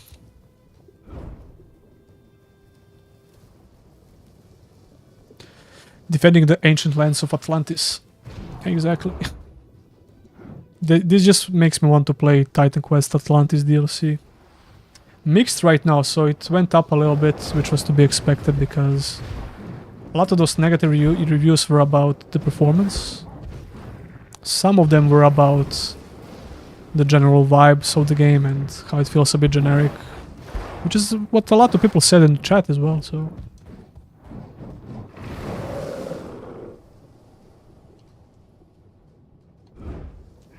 Okay, I'm gonna finish this dungeon, push it to the end, and then we're going to talk about the game.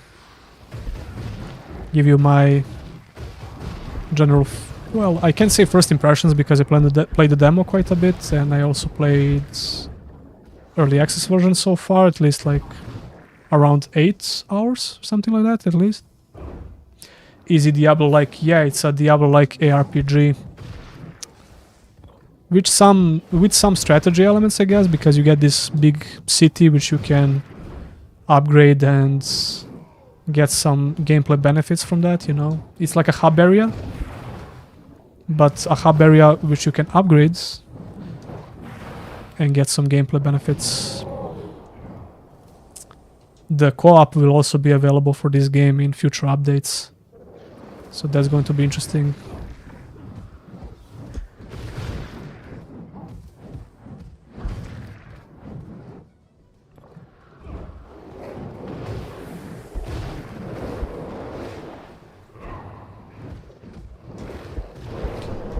Okay, almost 60%.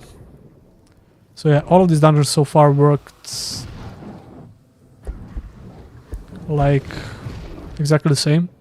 You have the bar you have to fill by killing enemies, then you teleport, survive the time challenge, I guess, and kill a quote-unquote boss at the end, which only has a handful of abilities. Oh my god. If I don't die here, I won't die at all. Yeah, the game definitely has some visual clutter problems. You can't see what the fuck is going on sometimes. But to be fair, a lot of ARPGs have the same problem. Although some of them do a much better job with the colors and, you know, making the effects visible by using different, you know, techniques for the color palette and stuff like that. For example, I think Diablo 4 did a very poor job when it comes to that, while Path of Exile 2 did a much better job. You could still like get into these situations where you can't see shit, but when it's a bit more controlled chaos, you could definitely see what's going on. Because that game is a bit darker, and these effects like were mostly, if I remember correctly, like red on the ground, so... But in situations like this, very hard to see what's going on, except you know you have to kill enemies and use your muscle memory. Gonna die. Gonna die? Okay. Damn, that's an overgrow eel if I ever saw one. Diablo 4 made by those hacks over at Blizzard. Yeah, a lot of people hate Blizzard nowadays. Which is kind of insane to me because I remember the times where people were praising Blizzard like crazy. Blizzard was like a, you know, can't do wrong company back in WoW days. If something was coming from that studio, you knew it was of high quality, you know. Well, that's not the case today, I guess. Game looks good. Game is decent. A little bit on the generic side. And it doesn't do anything crazy with the ARPG genre. It has a couple of unique features, which I'm going to talk about soon. And the gameplay is fluid for the most part. Although I think the classes lack a little bit... kind of feel same-ish when it comes to abilities, because they all use the same builder and spender system. Kind of like Diablo 4, like somebody mentioned before.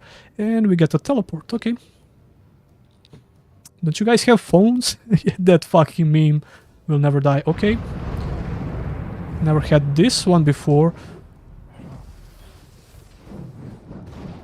Okay, I have to give props to the endgame, not the endgame, this boss room variety when it comes to these pillars with different effects. The demo had only a few of them, but so far, in early access version, has a lot more variety when it comes to the things that can kill you in the boss room. But the boss itself is still... the bosses themselves are still kind of underwhelming. We only had a couple of those dragons which don't do pretty much anything, like only have a couple of abilities. And if you don't pay attention, you will not even notice their bosses, like you would mistake them for an elite NPC, like I said in my demo video. So yeah, you have this timer, you have to survive until the timer is over and you get the quote-unquote boss spawn while you're trying to avoid all the shit from the pillar. That's how this works. There we go, that's a boss. And he's instantly dead.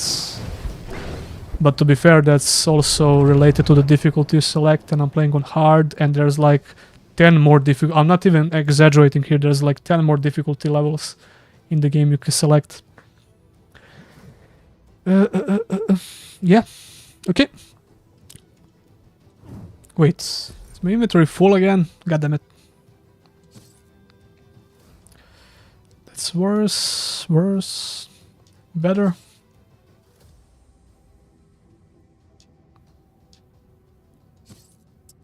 Yeah, I don't think I got a single unique or epic or legendary item, which is fine for a low level character, you know.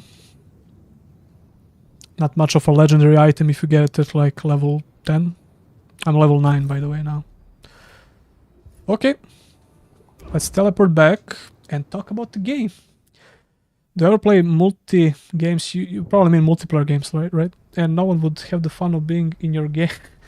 I used to play a lot of competitive games back in the day. I played a lot of FPS games. I played Counter-Strike, like 1.6 back in my day, you know.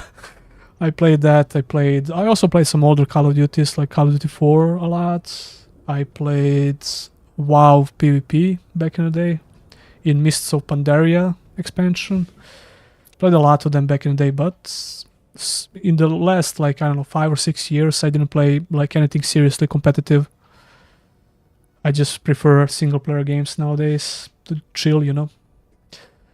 That boss took a single backhand to the face and it was gone. They should think about improving the boss aspect maybe. I don't even think it's about the mechanics they have, because I saw them use at least a couple of different abilities and mechanics, but I think the difficulty affects it quite a bit. And hard difficulty in this game so far is like, it's like normal or even easy, to be honest. So maybe that changes when you change the difficulty. But yeah, there's like a lot of different difficulties in the game, which I don't think it's the right design decision, to be honest, but it is what it is.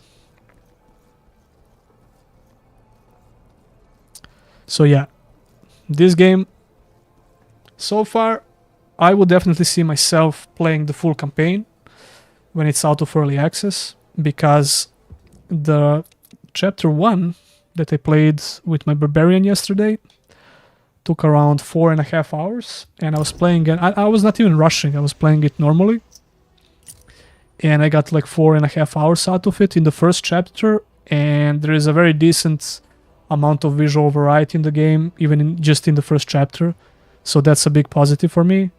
The gameplay is fluid, it's okay, it's nothing amazing, especially like something compared to Path of Exile 2 or even Last Epoch. It's maybe a level below Last Epoch, I would say, like a level below that. It's definitely a level above some older ARPGs, which I like a lot more, like Grim Dawn. Like, I love that game, but the gameplay itself is just a bit outdated when it comes to the movement and you know, the controls and stuff like that, because it plays like an older ARPG, but this is obviously a newer ARPG and it plays a little bit better. That being said, you have 3 available classes in early access, which kind of feel same-ish when it comes to their mechanics and abilities, because they all use the builder and spender mechanic. Like, you use ability to build up your main resource, and then you use different abilities that you can get. But we have a very interesting skill tree, which can be very, very complex and deep in the full release of the game, and it could potentially offer you a very, very decent amount of build variety, because you get to make your own skill tree with a bunch of active and passive abilities. So yeah, that can be fun, certainly, but that will also depend on the actual variety of the loot you find, which offers you new skills. We still don't know how many of those items you have in the game, so it depends on amount of those skills you can loot during the gameplay. I can't talk a lot about itemization in the game because it's all like low level, but so far I didn't manage to find anything like that's considered as epic or unique, you know, which could be a good thing, because I like those items to be actually unique and to have a low chance of dropping, right? What else? Like, the Barbarian is okay, but so far, I think, even though I only played the Ranger class in the Prologue, because you can't play it in the early access still, I think that class felt very good to play. It's very mobile. It's even more mobile than the Oracle or the Mage class, or however you want to call this character. So yeah, the general feel of the gameplay is good. I think the biggest problem with the gameplay in general could be the boss mechanics, boss varieties, and I see they're really focused on the endgame systems even in this early access version, because you already have these endgame systems in place, which shows you how much the developers are focusing on such things. And in my personal opinion, I would rather play an RPG which focuses a bit more on the game itself. Maybe not necessarily the campaign. I mean, sure, the campaign, but you know what I'm saying, like the open world of the open world aspect of the game, and first focusing on that and just the general feel of the game, and then move on to the end game mechanics, right? But that's just me, right? So far, like I said, I am definitely looking forward to play more of the game with future releases, and especially when they release the range character, ranger, or whatever the name is.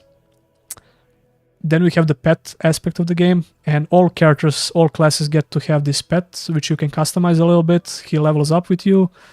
You can get some unique skills for him, which you can also use the skill tree for him, you know. Some of the abilities are very useful. That's cool. I mean, like, you don't have to have a specific class for minion builds. Maybe they will have that, I don't know, but you have one pet so far that can be customized a little bit. So that's kind of cool. What else? We have the city management. Like, I will enter my main character. The city management seems promising, and it's a nice little hub. It's not even little, it's pretty big. Although design of this city is kind of annoying because it's a lot of, you know, narrow, long corridors, and it's a bit bigger than it should be, if you ask me. But it's cool to be able to switch to this menu, and you can upgrade some parts of it, get some gameplay benefits. You will also use this as a gathering hub when the co-op drops. So yeah, this game will have co-op features. So you will meet your friends here, meet up, group up, and do content together. So yeah, that's kind of cool. What else? Yeah, the city has potential to be interesting, but it doesn't look like, you know, game-defining feature to me. But we'll see. And it's very cool that you can teleport instantly in these areas where you want, you know. For example, Dark Merchant allows you to sell all common and uncommon things. Maybe buy some things, sell. You can also get skills, some of them at least. So yeah, the map variety, like I said before, is pretty decent even in the first chapter, so I assume other chapters will do a similar job when it comes to this.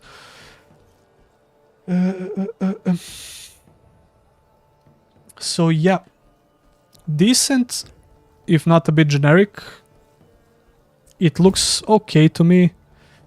A lot of people think it looks generic, which is a valid argument. But yeah, definitely not a bad ARPG so far. I'm gonna play more of it in the future and give the game a fair chance, maybe even make a full review. It doesn't seem to gather the attention of people as much as I thought it will, although the last month was crazy for ARPGs, or RPGs in general, so maybe they made a bad decision to release the early access version during this month, because people are still playing those games from last month. And we also have some big releases upcoming, like Assassin's Creed Shadows, and what else is coming? Monster Hunter Wilds just came out.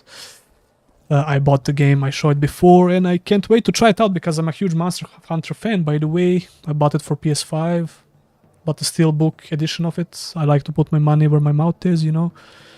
And yeah, so those are my plans. I'm not exactly sure if I'm going to stream that game or make some videos about it. So yeah, Dragonkin, The Banished. The story, by the way, the story I think is very generic, and the setting as well. It's all about dragons, them being bad, and you know, it's not exactly very interesting to me. Gothic Remake demo stole the show, it was too good. It was good, but it also had some problems I think the developer should take care of in future updates, like I said in my video about that game or demo. Endgame, yeah, Endgame, it seems okay. Not sure about. I did like the hunt quest you could get, because it seems like it's going on, and it brings you to various places on the map. You go into dungeons, you exit the dungeons, you go onto some specific place on the map, and the quests were kind of varied. You know, you had to do various things, like not much, like activate some things and normally kill a lot of things. But that part of the end game was cool. The other part of the end game, which seems like Diablo rifts, was not that exciting to me, because you always just fill up the bar and get teleported to this endgame boss place, I guess. You always have to survive that wave of enemies and fight the same old boss. I think they're going to add a lot more variety in that endgame, so maybe it's not fair to judge it right now. But so far that really needs to improve. The bosses need to improve in general. Bosses need a lot more specific abilities and more interesting abilities. But yeah, those will be my impressions of the game. And what about you guys? Did you like the game or not? Let's see. Okay, send 1 if you did like the game, or 2 if you did not. Okay, 1 or 2. Let's go. Come on, boys, don't be lazy. 1 or 2.